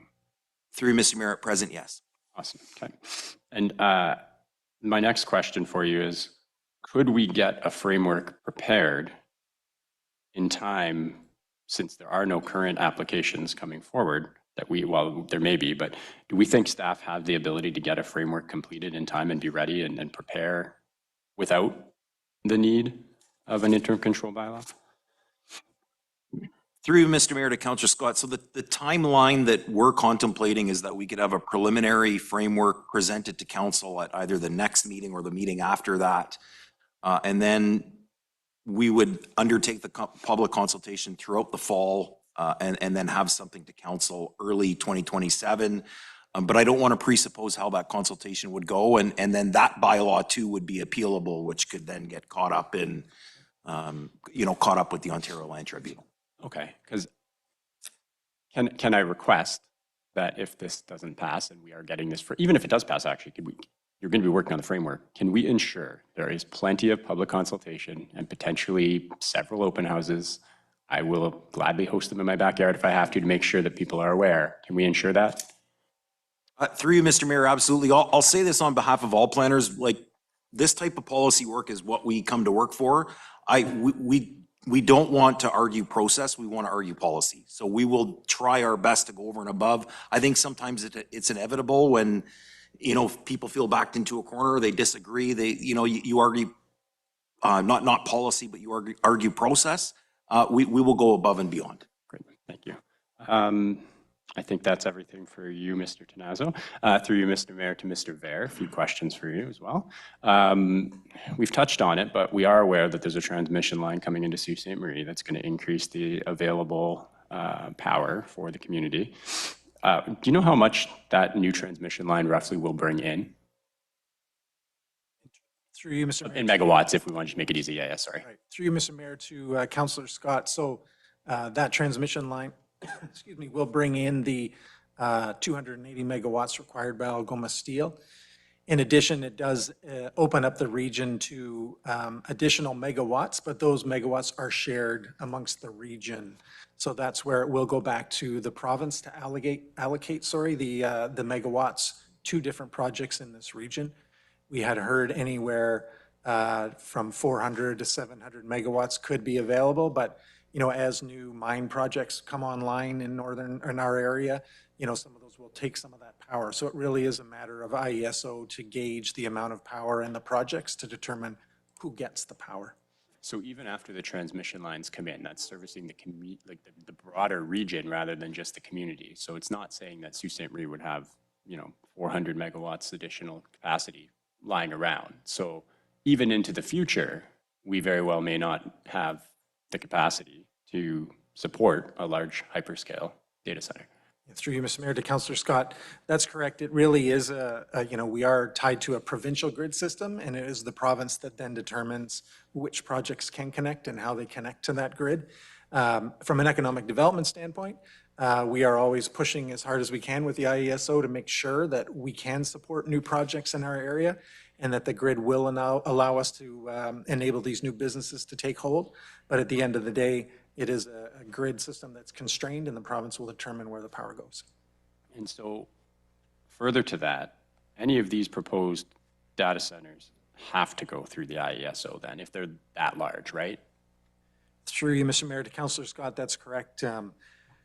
Late last year, the province did conduct some outreach, and they said they would evaluate each data center request based on the strategic advantage to Ontario, whether that be jobs, whether that be research. There would be a criteria established to determine which data centers would get power in the province. Great. And I'm glad you brought up research, because we've heard a lot about the bad parts of AI that are just used to make funny pictures. And I want to really touch on the fact we talked about NOSM, and one of my concerns, and it was shared similarly when Hamilton discussed this motion, and that would be if NOSM came here and they wanted to open up a smallish data center, I would hate for them to not consider Sault Ste. Marie or whatever it might be to open that data center, because we just put a moratorium on it and then it goes to Thunder Bay or Sudbury or whatever. And then we're missing out on potential research. There are some good uses of it, right? AI is not just used for bad stuff. Like there's use for, it does protein folding, it synthesizes medications, it's doing a lot of good work in that sense, not saying they all are. That's part of my concern with putting a full-on moratorium is if we had a really good opportunity that maybe was federally backed or something.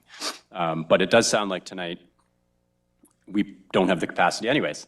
And in your experience for the IESO, is that like a years-long process to commit 200 megawatts of power? Mr. Mayor, to Councillor Scott, there is a SIA, System Impact Assessment, that has to be done for proponents undertaking that work. And those processes tend to be fairly long processes, yes.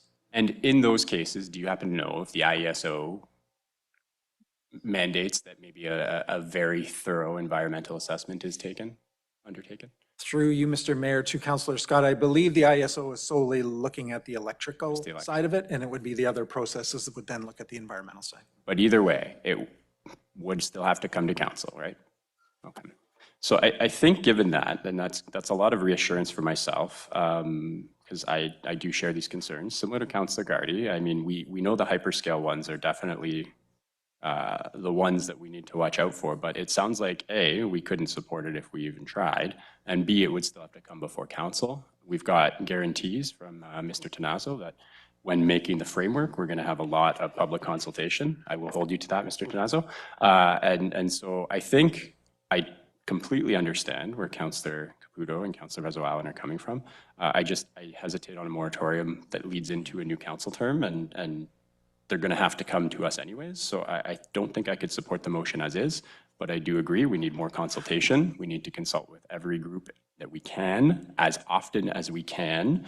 Open houses would be ideal as well, multiple times to give people opportunities online, whatever we need to do. People do need to be part of the decisions that impact their communities, and I stand by that. So thank you for the answers, and that's everything. Thank you, Councillor Scott. Councillor Bruni? Thank you, Mr. Mayor. First of all, I'd like to thank the audience for coming out on this important issue. I believe we need to separate these two issues tonight. The first issue, whether Sault Ste. Marie should have a proper regulatory framework for data centers. On that question, I agree that we should. This is rapidly developing industry, and our planning and zoning framework should keep pace with the technology. The second question is whether we should prohibit data centers while we develop that framework. On that question, I am not convinced that a blanket prohibition is the right approach. We need to look at each proposal based on its actual size, location, infrastructure requirements, environmental impact, and benefit to our community. The Quantum Edge proposal before us is not a hyperscale data center. The current proposal is for approximately 5 megawatts of computing capacity, together with cybersecurity operations center, a training facility. The proponents are currently planning for approximately 200 ongoing operational jobs, in addition to the construction and other economic activity. That represents an opportunity for Sault Ste. Marie to diversify our economy and create skilled employment in cybersecurity, and create skilled, in cybersecurity and technology, engineering, and related fields. At the same time, supporting the project does not mean giving the proponents a blank check. I believe we should require transparency about electricity consumption, water use, cooling system, noise backup, environmental impacts, and infrastructure requirements. We also need to ensure that our taxpayers and our electricity ratepayers are not left carrying the cost of the infrastructure required specifically for a private development. I would also support a clear requirement that any significant expansion beyond the initial proposal come back for further technical, environmental, and community review. We should be asking the right questions and putting the right safeguards in place. But we should not confuse responsible regulations with shutting the door on economic development. Sault Ste. Marie has an opportunity here to establish itself as a center for cybersecurity and emerging technology while demonstrating that economic development and environmental responsibilities can exist today. My position is therefore simple. I support developing strong rules for data centers. I support transparency, environmental safeguards, and I support this community scale project moving forward through the appropriate process. We should regulate intelligently, not reactively. I cannot support the resolution that is presented to us tonight. Thank you. Thank you, Councilor Bruni. Other councilors with questions? Councilor Dufour? Thanks, Mr. Mayor. I just wanted to ask a couple clarifying questions, just that hadn't been totally straightened out yet. The first one is through you to the Director of Planning, Mr. Tanazo. Is the Yates Avenue Protexa lands requiring any planning approvals to proceed to the next phase of its project? Through you, Mr. Mayor, to Councilor Dufour, yes. So that's, again, that's one of those mixed uses. It fits within a use called information and technology centers, which is permitted right now in an M1 and an M2 zone, not permitted in an M3 zone, which is what they're zoned. So they do require Planning Act approvals. And so would those Planning Act approvals, do we know yet if they would be a rezoning coming to council or if it would be a minor variance going to the Committee of Adjustment? Through you, Mr. Mayor, it could potentially go both ways. I think given the public interest, we would bring this one to council as a rezoning. And just to be clear, both City Council meetings and Committee of Adjustment meetings are open to the public with notice provisions? Through you, Mr. Mayor, yes, they are. Okay. Thank you, that's helpful. And just to further clarify some of your comments at the beginning, Mr. Mayor, I want everyone in the public to realize that the decision that City Council made in December in response to a proposal was simply to agree to sell a parcel of land. It was not to permit or assume a future development. The level of engineering details required to buy a piece of land are very different than the level of engineering details required to get building permits, to get Planning Act approvals, et cetera. And this is the case for all development that we see across our community, be it industrial, commercial, or residential. The permissions and the details get more technical as you get closer to actually building something.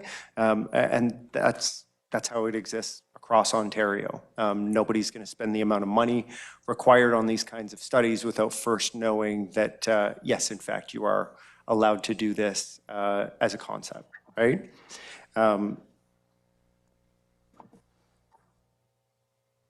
So for my comments, I do appreciate all of the conversations that I've had with many people in this audience, many people via email. I share a lot of the concerns that have been shared. I certainly agree that a future municipal framework for hyperscale data centers in Sault Ste. Marie would be very valuable. I don't think that a blanket moratorium such as this motion proposes is the right thing to do right now, but I think at the next meeting, I know I've talked to some other folks, I think having a municipal framework makes sense, and I think adding additional requirements for public notice and public consultation that go over and above the requirements of the Planning Act is also something that Sault Ste. Marie should consider for these types of projects. Thank you very much. Thank you, Councillor Dufour. Councillor Zagordo? Thank you, Mr. Mayor. Just a quick question through you to Mr. Tenazzo. The question stems from just a comment that you had made. Under our present zoning bylaws, is it possible for a proponent to come forward under one pretext? For example, you mentioned office space, and under that same zoning and at some future date, develop a data center without coming forward to City Council?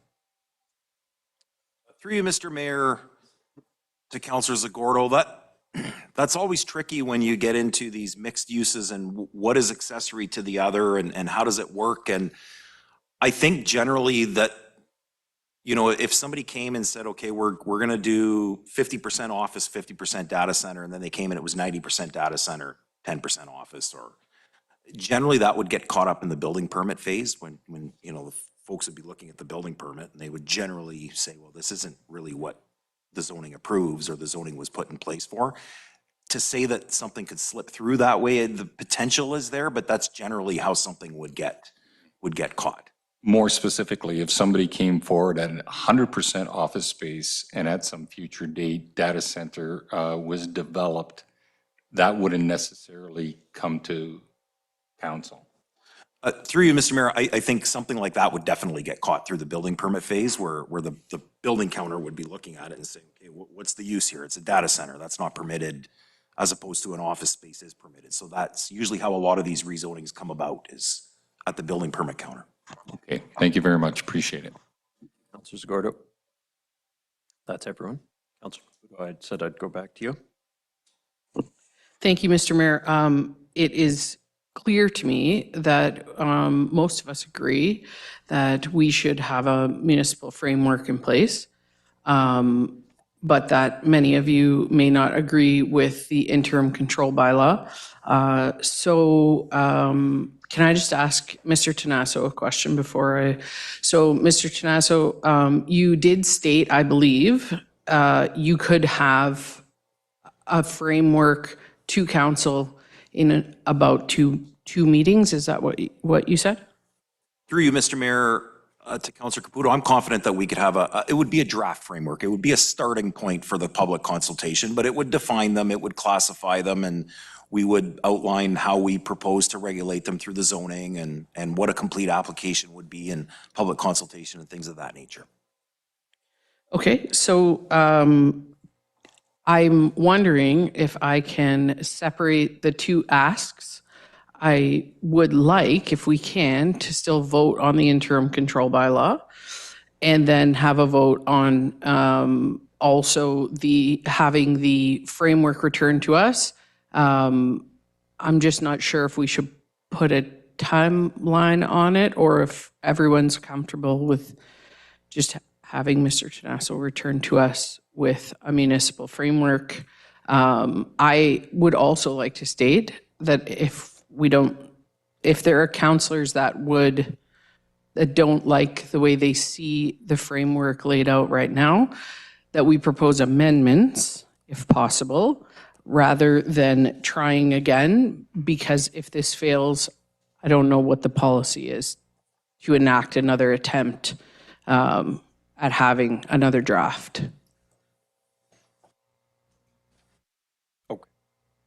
So procedurally, Madam Clerk, Councillor Caputo has requested separating out the interim control bylaw and voting on that separately. So can we do that first?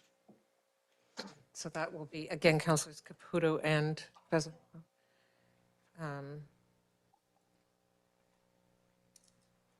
So resolved that an interim control bylaw prohibiting the use of data centers in Sault Ste. Marie be considered at the August 31, 26 council meeting. Sorry, I missed that. Resolved that an interim control bylaw prohibiting the use of data centers in Sault Ste. Marie be considered at the August 31, 2026 council meeting. Yeah, that would be the first ask. Yep.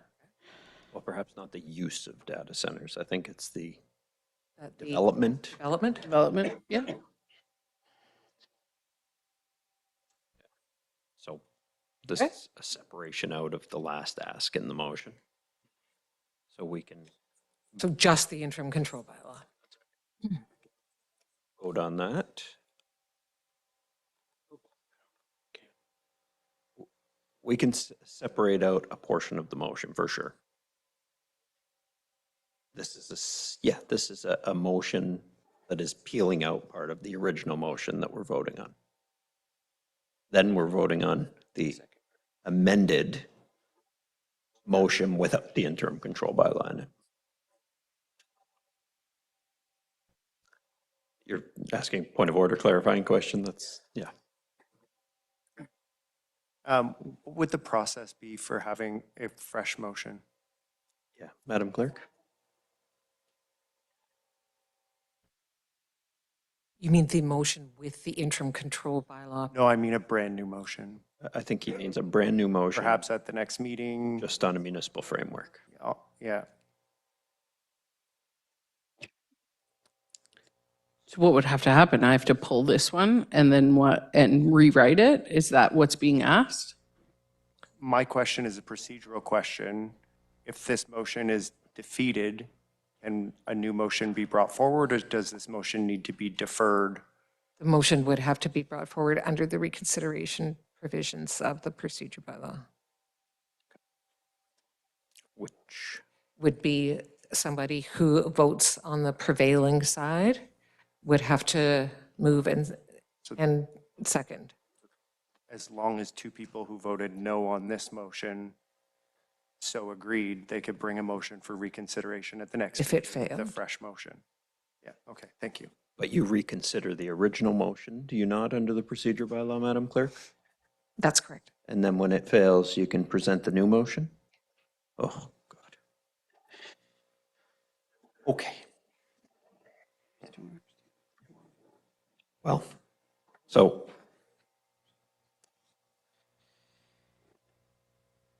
Councilor Caputo, Yes. I think this motion has to be voted down in its entirety, frankly. I just think there's 4 asks in there. At minimum, there's 3 asks. You've got the framework, you've got the second aspect of it, which is the use of land policy under the Planning Act, and then you've got the interim control bylaw. Getting into the amendment of this kind of on the fly here is procedurally challenging, and I think probably considerably cleaner if your ultimate goal is a municipal framework agreement, or this to be reconsidered with a new motion at the next meeting. Okay, so should my motion be deferred, or what are we, you want to turn this one down and then have someone come back with asking for a framework, which is what I'm doing? Well, Councilor Caputo. Well, if it's about taking out the other 2 pieces to get to the framework, then as I said, I'm amenable, but That's not what's before us today, Okay. unfortunately, and you know, you've been on council for coming up on the end of 4 years. And this is how the process has been for the entirety of the time. sure, we've not done a reconsideration. So my apologies for not knowing the reconsideration. That's why I'm asking you as the head of council. Yes, we have done reconsiderations, but there is, when something is before us, it's before us in its form unless it's amended. And it can't be amended to such an extent that it's a new motion, which is what essentially you're proposing. Okay. So if you want to friendly amendment the interim control bylaw out of here and have us vote on the 2 aspects separately, we can do that because that's not new motions before us. That's just the separation of existing motions. But you can't then amend what asks for 2 other action items into a single action item that wasn't, you know, the thrust or the main thrust, I would say, of the original motion. Okay. Yeah, I'm amenable to voting on the two pieces and on the framework portion, removing the interim control bylaw. Yeah.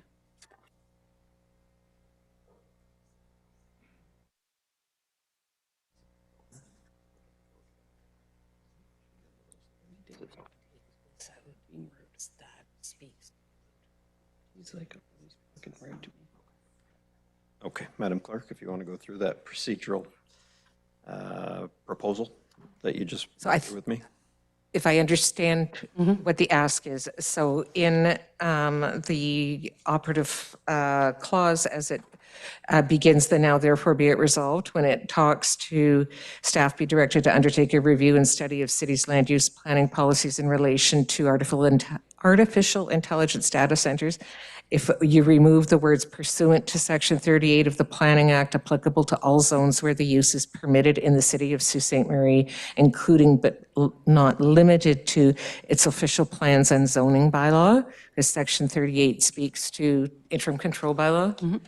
And then near the end, further that staff be directed to prepare for council's consideration at the next council meeting on August 31, an interim control bylaw prohibiting the development of data centers. Take that out. And I believe you just have the study. Okay. I'm amenable to that if Councillor Vesuallen is. Councillor Spina, procedural question? Sorry, a procedural question, like, and my friend's already kind of indicated she's happy with what the clerk has proposed, but only because I'm concerned if we do vote things down, they potentially can't come back to this council for a long time. Is it procedurally correct if we defer this to the next council meeting, giving Councillor Caputo and Councillor Vesuallen time to redraft something that would perhaps be more palatable by the council here, and then potentially removing this motion at that meeting and replacing it with the new motion that would be drafted? That way it's not off the books. We haven't turned it down. It can stay in conversation, and then perhaps this motion in its entirety can be removed and replaced with the new motion at that meeting. I don't know if procedurally that's possible. I don't think it is. I think what is clear is that council would agree on the motion that says, therefore be it resolved that staff be directed to develop a municipal framework for AI data centers in the community. Right. Sounds like everybody would support that. We don't have that in front of us. So we have spent more than an hour deliberating this.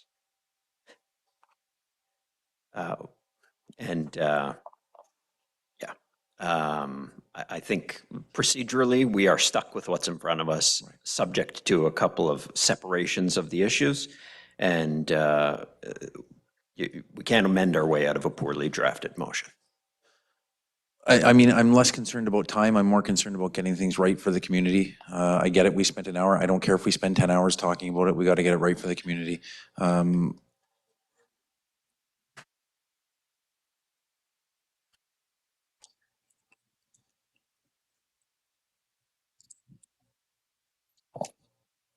If it can be drafted on the fly, I get it. If it's acceptable to my colleagues, I guess, but I just want to make sure we get it right. That's all. Councillor Hollings, procedural question, go ahead. Our role is to be governance. Our role is not to get into the weeds. We have staff to get into the weeds. So going back to your comment, Your Worship, about, you summarized it perfectly in 3 statements, 3 sentences. So procedural, if we, even with all these changes, we're getting into the mud. This is really muddy. It's really messy. Good intentions, 500% good intentions. It's just messy. And I'm just nervous that because it's so messy, we're going to be putting locks and chains on good stuff and not so good stuff. Anyway, procedural. If we vote this down again at the next meeting, can 2 other councillors that vote against this come back with 2 sentences? Basically 2 sentences, what our worship has just said. We direct staff to come back with a suggested governance policy bylaw that will help dictate future councillors regarding data centers. our mayor had better wording than I do, but basically, can we still do that if we vote this The down? motion is defeated. A member who has voted on the prevailing side, so that is in the negative, can move for reconsideration and be seconded by, in this case, there isn't anybody absent, so somebody who also voted on the prevailing side. Yeah, To have that motion reconsidered. correct. In a nice, clean 2 or 3 sentences hypothetically. But That what works out happens that when a motion is reconsidered is, we would read exactly the motion that we had to start with. Okay. Where I think what you're suggesting is bringing forth an amendment then, which would be a different. Correct, correct. Just a cleaner, less muddy. Yeah, so if we're going to be amending the motion at the next meeting through a reconsideration process anyways, to be a 2-sentence motion, could we not do that right now, or because there hasn't been the notice through the public agenda and all that, is it impermissible? Wow.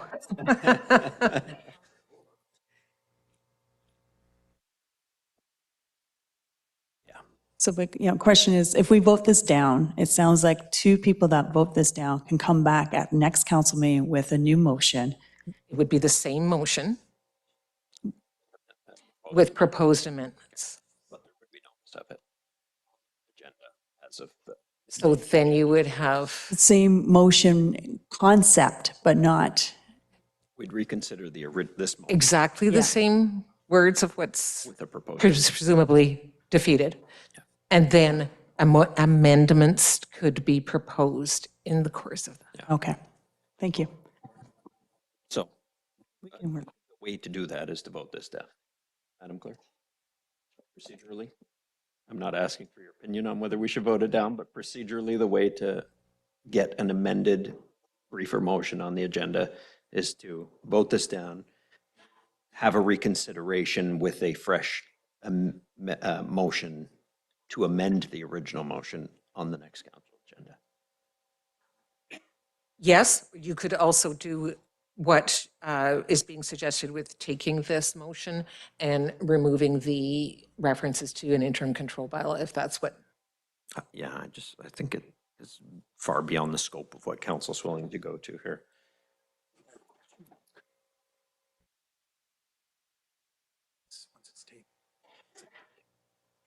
Sorry. Okay, we're just going through.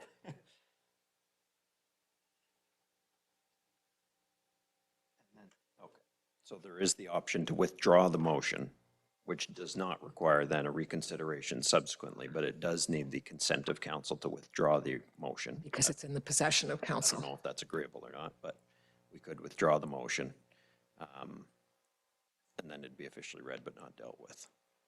And then we could put a fresh motion on the next council agenda without the need for a reconsideration. It is what it is at this point, Council Bruni. It's up to, ultimately, it's up to the mover and seconder whether or not to withdraw it. Sorry. Whether they're willing to, yeah, sorry. Because it's in, it is, I'm sorry, but it's deemed to be in possession of council once it's been read. As a courtesy to the mover and seconder, if they're not willing to withdraw it, then we'll just simply vote on it. So if we withdraw the motion, if you and Councillor Venezuelan are agreeable to withdrawing the motion, we can bring a 2-sentence motion to the next council meeting, directing staff to develop the interim control bylaw, or not the interim control bylaw, sorry, the framework for public consultations at the subsequent meeting, which is September 21st. Okay, so I just wonder, in the interest of time, since we're saying that we want to have this, since Mr. Ver has indicated there are potential proponents, and if we want to have this framework done, wouldn't it just be better for us to draft what needs to be said right now and pass it? Or can we not do that? It's, we can, we can, with a very significant amendment, but that keeps text in this, try to pull enough out of here that salvages it. But again, I think that really the community hasn't had notice if we're changing it entirely. Okay. The purpose of releasing the council agenda on a Thursday is so that the community has notice of it. My interest is for the community to have a say and for the community to get a framework. So however this council decides that that has to be done, let's do that. I'm happy to withdraw the motion for the benefit of the community. Councillor Venezuela? Okay, so council has to vote on the withdrawal of the motion. So is it a motion to withdraw? We have a motion to withdraw? I'm just going to say the resolve that the main motion be withdrawn. I need a mover and a seconder. Councillor Dufour, seconder. Councillor Spina. All in favor? Any opposed? Okay, that carries. So at the next council meeting, someone, whoever it is, will bring forward a motion to direct staff to develop a municipal framework that can then have public consultation on it for the development of data centers in the community going forward. Sounds like it'll be a short debate next time. Councillor Gardy, I didn't get your... What's in favor? In favor? So in favor, I have Councillors Caputo, Gardy, Dufour, Venezuelan, Scott, Zagordo, Kinnick, Spina, and Mayor Shoemaker. And in the negative, Councillor Bruni and Councillor Hollingsworth. Okay. So that motion is withdrawn.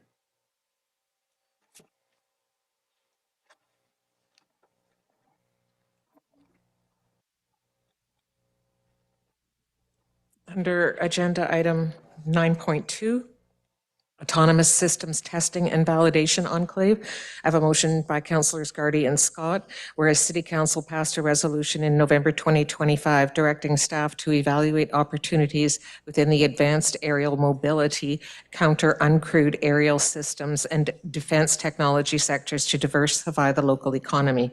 And whereas the Government of Canada is expanding national defense spending, procurement frameworks, and industrial offset requirements under the Industrial and Technological Benefits Policy, and whereas Sault Ste. Marie possesses distinct operational advantages, including non-congested airspace, expansive freshwater environments, severe cold water testing conditions, heavy industrial manufacturing infrastructure, and post-secondary research capacity at Sault College and Algoma University. And whereas dual-use autonomous aerial and maritime technologies play an increasingly critical role in wildland fire monitoring, municipal infrastructure inspection, search and rescue, and northern domain awareness. Now therefore be it resolved, community development and enterprise services staff be directed to engage with relevant regulatory authorities, including NAV Canada and Transport Canada, local partners, including the Sault Ste. Marie Airport Development Corporation, Innovation Centre, and post-secondary institutions, and industrial stakeholders to establish a formal framework for a regional autonomous systems testing and validation enclave, explore potential alignment with federal defense procurement and innovation initiatives to market Sault Ste. Marie's geographic and industrial assets to dual-use autonomous technology firms, and provide a preliminary progress report back to City Council at the September 21, 2026 meeting outlining next steps, potential site designations, and regulatory pathways. Councillor Gardy. Thanks, Mr. Mayor.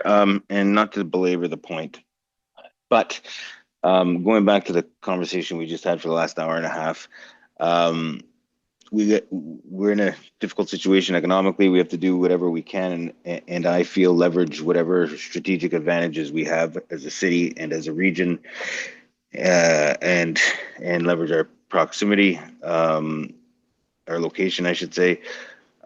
So this is simply building on the motion from November, as mentioned in the motion, and it's just about securing an economic competitive advantage for the Sioux.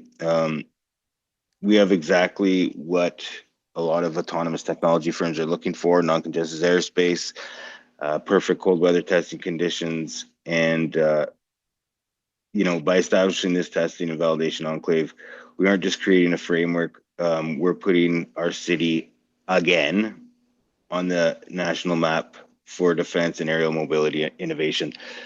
We got to leverage what we have.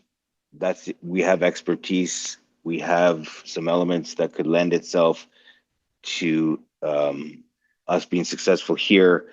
So I'm just pushing dev staff to do a little more here. I'm glad Councillor Matt Scott is supporting me, and I'm hopeful that other councillors, a majority of them, will do the same. Thanks, Mr. Mayor. Thank you, Councillor Gardy. Councillor Scott. Thank you, Mr. Mayor. I'll keep it brief for Councillor Gardy. He brought this motion forward to me, asking for me to second it. I've jumped at it. It's a great opportunity. He's always out there thinking about some ways to diversify our industry, and I think this one, like he said, is a slam dunk. It touches on a lot of things we're seeing in the future. We saw how bad the wildfires were. I think we're in a pretty prime position to set something like this up. Thanks. Thank you, Councillor Scott. Anyone else on this motion? Councillor Bezuwelen? I just want to have some clarity on number 2. I agree with the wildfires and with the aerial and finding, people that are lost in the wilderness and all of that sort of thing. I think that's really, search and rescue and wildfire is really important. I want more clarity on number 2, the explore potential alignment with federal defense procurement and innovation initiatives to market Sault Ste. Marie's geographic and industrial assets to dual-use autonomous technology firms. So whomever can answer, would this be in terms of autonomous systems testing? Would this be for drones? I would just like some clarification in terms of that, because it's very vague as to what that means. Mr. Mayor, I could clarify if you want me to. Yes, please. Yeah, so when it comes to drones, a lot of the investment and innovation that is happening with drone technology is dual use. So is there a defense purpose to them? Yes, but can they also be used for other opportunities or advantages? So hypothetically, could an aerial drone that is helpful for looking for somebody, like you said, who's lost, or monitoring wildfires, could a drone also be used to help inspect, I don't know, the International Bridge to see if it's like sound? Could it be used to help look at transportation to offload and unload certain ship cargoes? Could it be used for defense purposes? Yes, it could. So, Councilor Bezuwelen, if you're getting to if you're concerned about the defense aspect of this, a lot of these things are dual use now. And that's the way a lot of investment is going federally. And so, the drones don't always mean aerial surveillance as well, right? There could be freshwater drones that are submersible vehicles or ride on the top of the water. So, or they could be on the snow, right? Or they could be used for Arctic surveillance. We have all of those elements that could be beneficial. I just want us to formalize it and really go after it. Hopefully that sort of answered your question. Thank you, Mr. Gardy. While I certainly understand the diversification and having something like this, especially in terms of aerial and where our location is, I'm comfortable with all the things except for that federal defense procurement. We really, I think in terms of what we are as a community, and yourself, Councillor Gardy, you were part of the Canada Water Agency and wanting, safe, clean, well-managed waterways. And I don't want our waterways to be interrupted with drones or with testing. I don't think that that's in line with who we are as a community. I'm in agreement with all of it except for section 2 with the federal defense procurement. So if that stays, I'm going to vote against. If that gets omitted, then I certainly will vote in favor. Ultimately up to you, Councilor Gardy, if you wish to amend it, but as the drafter. I'm not, I can answer now. I'm not omitting it because the dollars are defense dollars that can be used for dual purpose. So if we don't go after the defense aspect, we wouldn't be eligible for any of the funding to set up some sort of enclave in Sault Ste. Marie.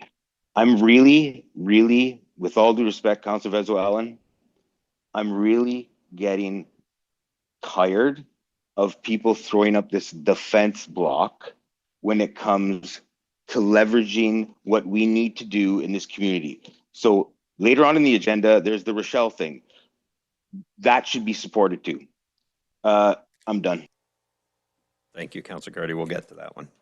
Okay, so it is as drafted, and unless there are other council questions, we can have a vote on the matter. All in favor? Opposed? Carries. 9-2 is my count. That is correct, with Councilors Caputo and Vezo-Allen voting in the negative.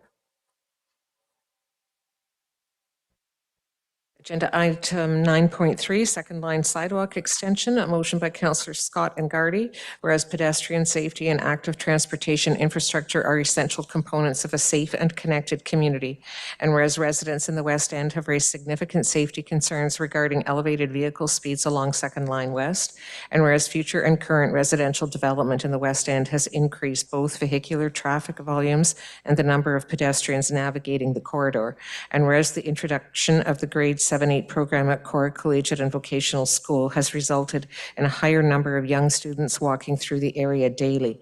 And whereas the existing sidewalk on Second Line currently terminates at Arden Street, leaving pedestrians without dedicated safe infrastructure beyond this point. And whereas the City of Sault Ste. Marie is committed to enhancing pedestrian safety, supporting student travel routes, and improving active transportation links across all municipal neighborhoods, now therefore be it resolved that staff be requested to report back to Council with options, estimated costs, and potential implementation timelines for extending the sidewalk on Second Line West further west beyond its current cutoff at Arden Street. Thank you, Mr. Mayor. Councillor Gardy and I have heard from many constituents throughout Ward 5 and even beyond, specifically about this area. Obviously, there have been some unfortunate high-profile incidents that had happened, but it's long overdue to expand that sidewalk. As we stated in the motion, Cora is growing, the West End is growing, their speed is growing. There's a lot of reasons why I think this just makes sense right now as well, more than ever. So we're just hoping to get support, get a report back from staff, see what it would cost, and any potential implementation timelines. Thanks. Thanks, Councillor Scott. Councillor Gardy, anything to add? No, sir. Glad to support it. Council, any questions? Seeing none, we can have a vote on the matter. All in favor? Any opposed? That carries.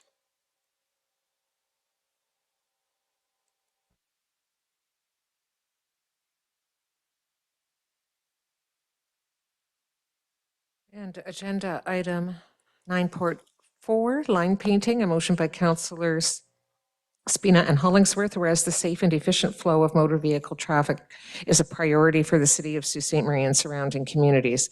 And whereas line painting on roadways is a way to help motorists delineate properly lanes of travel, turning lanes, and stop lines. And whereas proper, efficient, and timely line painting will help motorists safely navigate city streets within the City of Sault Ste. Marie. And whereas several years ago, the City of Sault Ste. Marie transitioned from in-house line painting done by Public Works to a service performed by an independent contractor. And whereas since transitioning to an independent contractor, a limited number of proponents have bid on the work year after year. And whereas this has caused line painting to be performed late in the year on city streets. And whereas the delayed administration in painting lines on city streets does have a negative impact on traffic flows, creating confusion and unsafe interactions with motorists and pedestrians, and it would be beneficial to the community to have the lines painted in a timely fashion each year. Now, therefore, be it resolved that staff be requested to review the process and report back to council with the cost of equipment and resources necessary to reintroduce line painting as part of the Public Works team instead of contracted services to a third party, and that this report be received in time to be considered in the 2027 municipal budget deliberations. Councillor Spina, was there a friendly amendment you were going to make to the last few words there? Yes, the last couple of words, just one clarifying amendment. The intent behind that line that reads, considered in 2027 municipal budget deliberations, what that intent is considered for the 2028 budget during the 2027 deliberations in November of 2027. So not for this November for the 2027 budget, but for the next one, if that's agreeable to my Deliberations mate. in 27 for the 28 budget. Correct. Can you just clarify that wording at the end, Madam Clerk? Shall I just put in the 2028 municipal budget deliberations? Does that work for you? For the 2028 So municipal. the 2028 budget during the deliberations in 2027? Councillor Spina, while she's amending that, I'll go to you to speak to this motion. Yeah, thank you, Mr. Mayor. Thank you to my colleague for being as involved in this motion as I was, and the Public Works team. I know I had some great conversations with Mr. Perry here about this topic, and that's how we jointly came to the date, the proposed date, knowing it would not be feasible or possible to do it in the short timeline. I know that year after year, over the last several years, we've been reduced to one proponent who's been bidding on these contracts, especially in our area of Northern Ontario. And I'm not suggesting that they're not doing a good job when they arrive. The problem is they're probably just too busy. I can't speak for them. They're just too busy to get here in a timely fashion, in a time frame that our community has come to expect, and quite frankly, a time frame that our community deserves. Quite literally, we were almost in August this year before lines were being painted on the road. We are a tourist destination, and this is clearly causing confusion for some tourists who do arrive here. I know it was probably done, the transition to the private contractor was probably done in very good faith by a previous council, and I just believe times have changed, and it's time to bring that back in-house and have our team do it. We know that they do a great job. We know they know our city, and we know that they can do it efficiently, effectively, and in a proper time frame. So hopefully our fellow councilors can support this as well.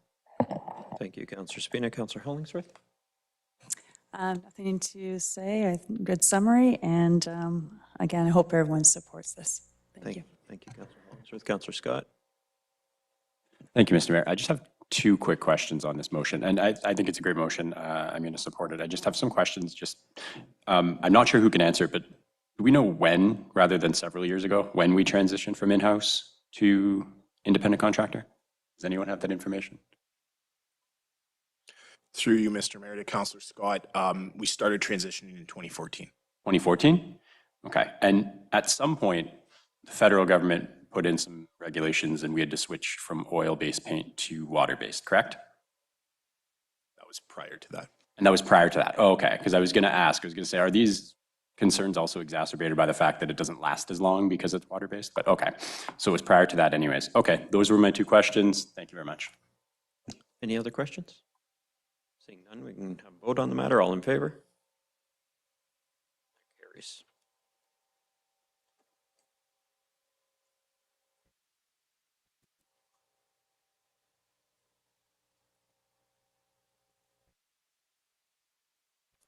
I have a motion by Councillors Gardy and Dufour, whereas Algoma Steel is one of Canada's leading steel producers and the city's largest private sector employer, supporting thousands of direct and indirect jobs throughout Northern Ontario, and whereas Algoma Steel possesses unique expertise and production capabilities in high-strength plate steel and is well-positioned to become Canada's leading domestic supplier of ballistic steel for defense, security, marine, and critical infrastructure applications.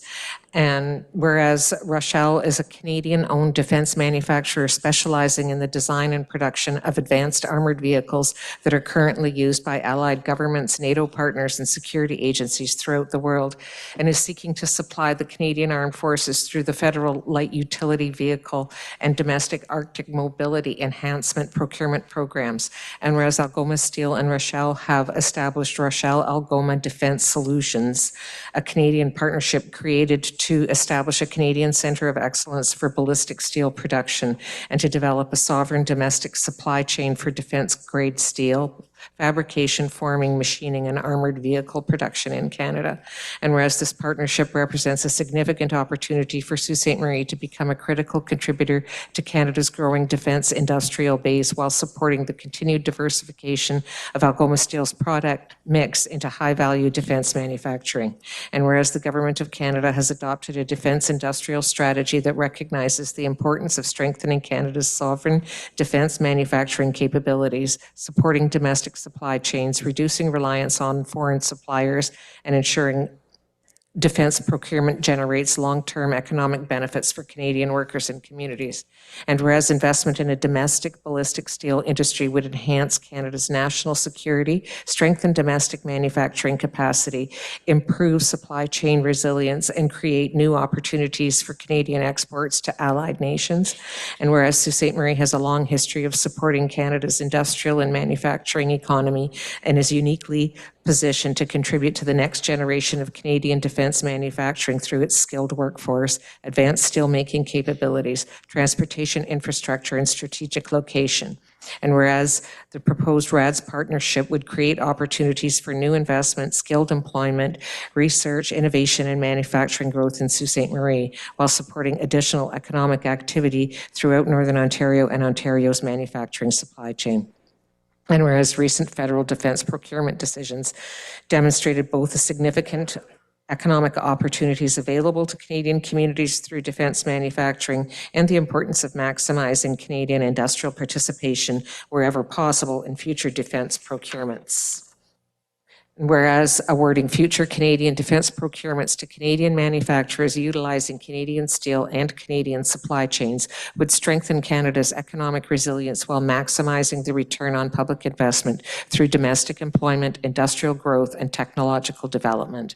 Now, therefore, be it resolved that the Council of the Corporation of the City of Sault Ste. Marie express its strong support for the continued development of Rochelle Algoma Defense Solutions and the establishment of a sovereign Canadian ballistic steel and defense manufacturing capability anchored in Sault Ste. Marie. Further, be it resolved that Council recognize the strategic importance of Algoma Steel and Sault Ste. Marie as key contributors to Canada's emerging defense industrial base and support initiatives that expand Canadian defense manufacturing using Canadian-made steel and Canadian workers. Further, be it resolved that a copy of this resolution be forwarded to the Prime Minister of Canada, the Minister of National Defence, the Minister of Public Services and Procurement, the Minister of Industry, the Secretary of State responsible for the Defence Investment Agency, the Premier of Ontario, and the Member of Parliament for Sault Ste. Marie, expressing Council's support for maximizing Canadian industrial participation in the federal light utility vehicle and domestic Arctic mobility enhancement procurements, including the use of Canadian-produced ballistic steel and Canadian manufacturing capacity through the Rochelle Algoma Defense Partnership. Further, be it resolved that the Government of Canada be encouraged to give significant consideration to proposals that maximize Canadian content, Canadian steel production, domestic manufacturing capacity, sovereign industrial capability, and long-term economic benefits to Canadian communities when awarding these procurements. Thank you, Madam Clerk. We have a delegation. We do have a delegation.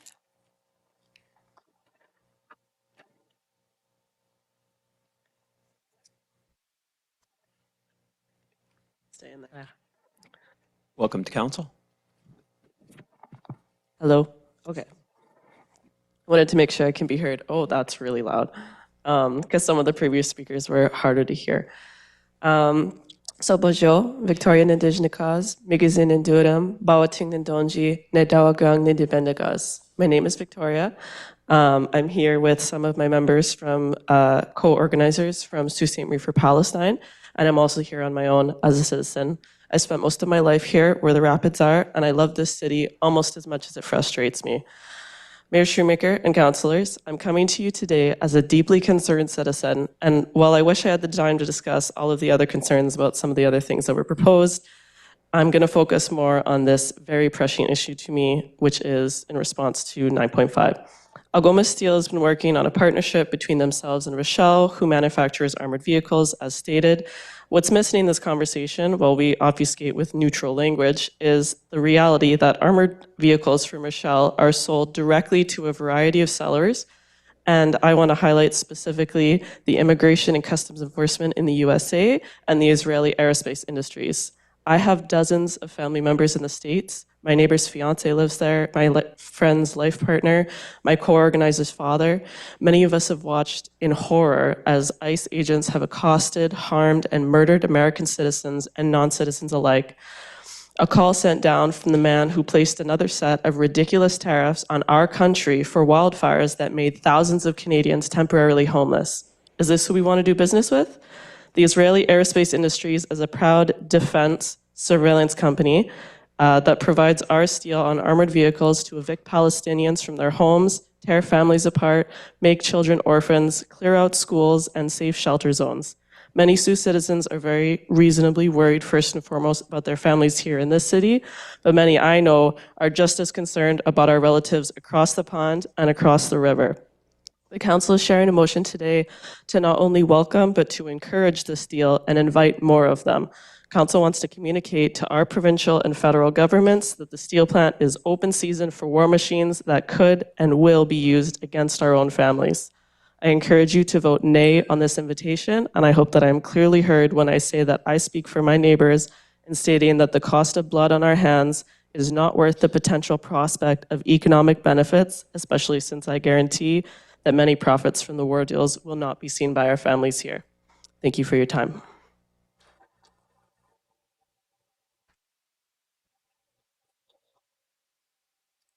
Thank you. Councillor Gardy, Councillor Dufour, I'll say my comments at the outset. I drafted this motion after discussions with Rochelle, with our MP, with Algoma Steel. There is significant defense spending going on in our country, as we know, and Algoma has a long history of contributing to the defense industry in Canada and beyond. Algoma's steel has been used in artillery shells in the First World War, has been used for defense vehicles in the Second World War, and was used very recently, or I guess in the not too distant past, in the First Gulf War as a supplier of armored plate to the U.S. military. The defense the Rochelle Algoma Defense Solutions Partnership is something that provides significant potential significant benefit, I should say, to our community. We have recently found out that Algoma's partnership bid or collaborative bid, I would say, with Hanwha for the development of submarines that the Canadian Navy was purchasing was not successful. And that went to a competing bid, TKMS, or ThyssenKrupp Systems, Marine Systems, which meant that Algoma didn't see the benefits that defense spending on submarines could have provided to it, and could have provided the stability to it to develop, for example, the beam mill that they are looking to develop. The light armored utility procurement process, or light utility vehicle procurement process, is another such opportunity where Algoma can see benefits from the billions of dollars in defense spending that the Government of Canada is going to do. This money is going to go somewhere. It's either going to go to the Rochelle Algoma Defense Systems Partnership or to a competing bid.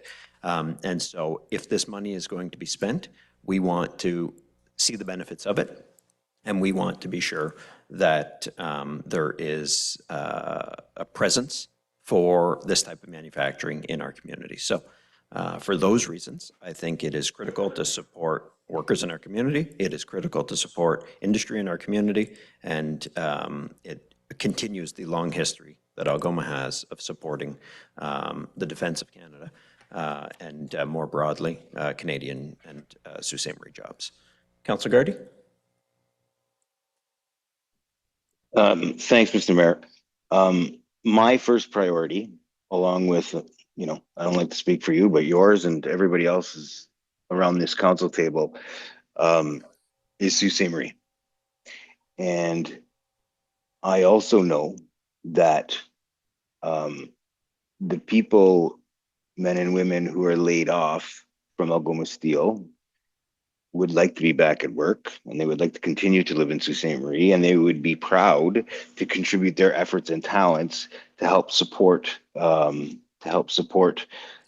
Canadian defense sector. To the comments of the delegation that presented, I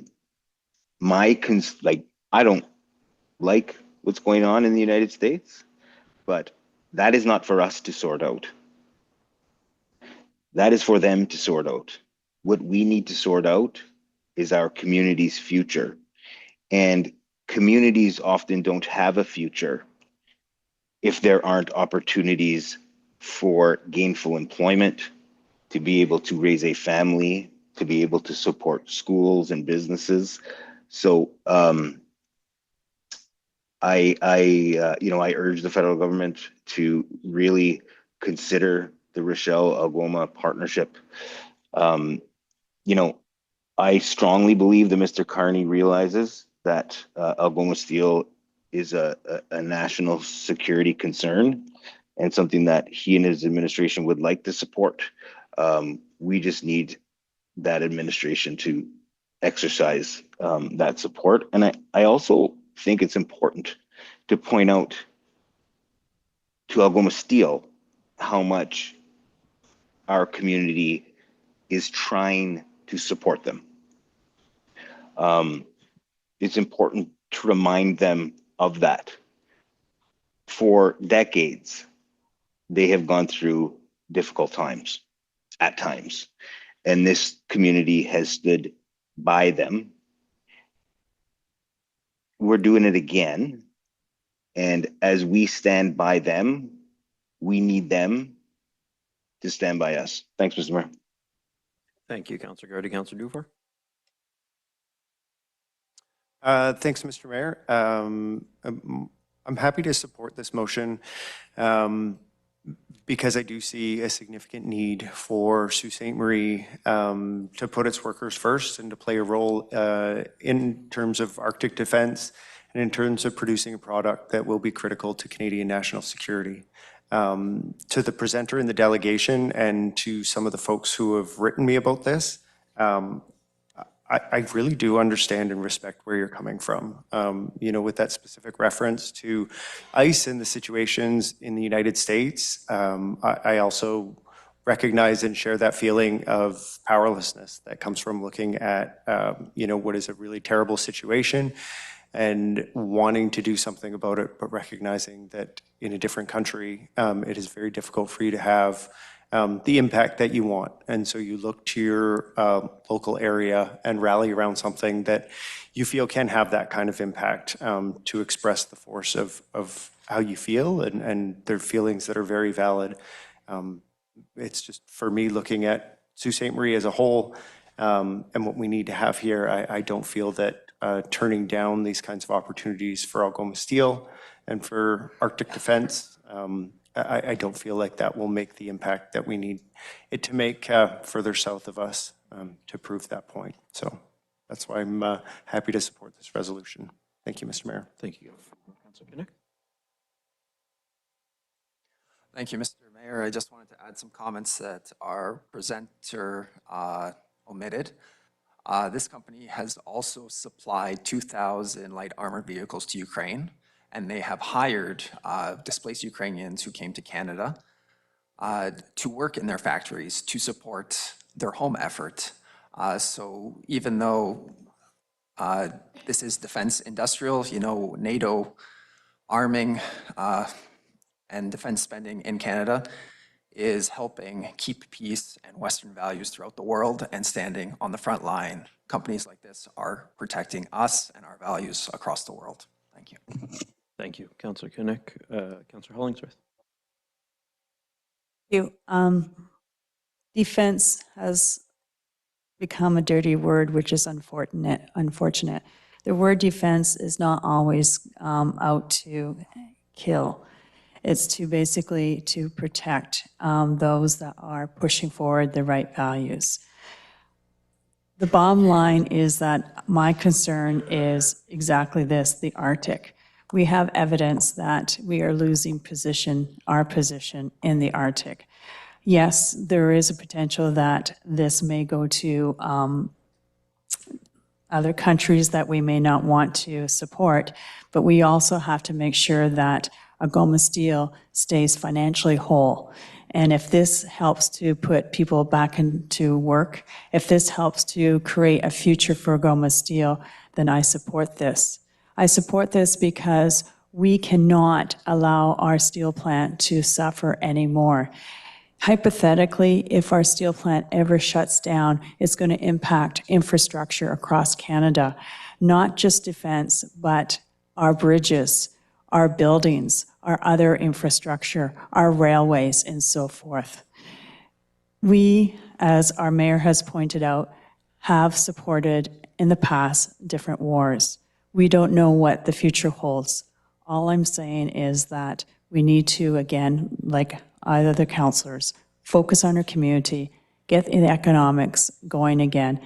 And we have Algoma Steel. Why not help and preserve what's already here instead of starting over again and letting industry die or suffer further? We have the opportunity to help, and I strongly support this. Thank you. Thank you, Councillor Hollingsworth. Other councillors? I'll just note that the Councillor Kinnick properly added that these vehicles that are produced support NATO allies, support Ukraine, have been used significantly in the Ukraine war and have shown incredible resilience and quickness to market and cost effectiveness for Ukraine defending themselves against the illegal invasion of Russia. The reference to war in the Middle East, frankly, is a significant oversimplification of a 2,000-year-old issue. And this is, I think, a way to support what we're looking to do here is support our community in ensuring that there are jobs for the future.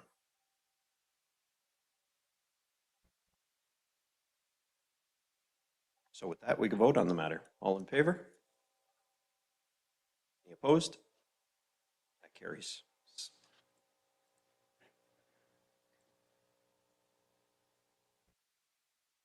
Councillor Gardy in the affirmative, I think. Yes, he was the mover. And Councillor Bruni in the affirmative. 4. And Segurdo. In favor. Okay, so that passes 9-2 with Councillors Caputo and Vezo-Allen in the negative.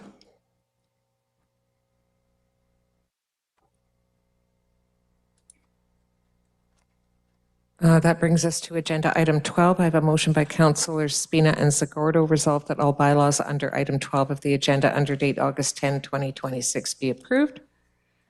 Favor?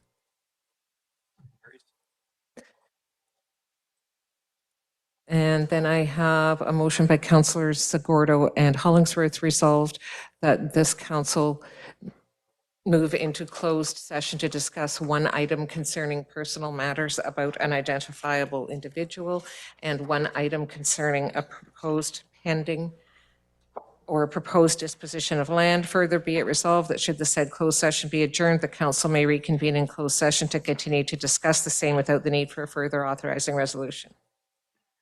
All in favor? Carries. And I have a motion by Councillors Caputo and Hollingsworth that this council now adjourn. All in favor? That carries.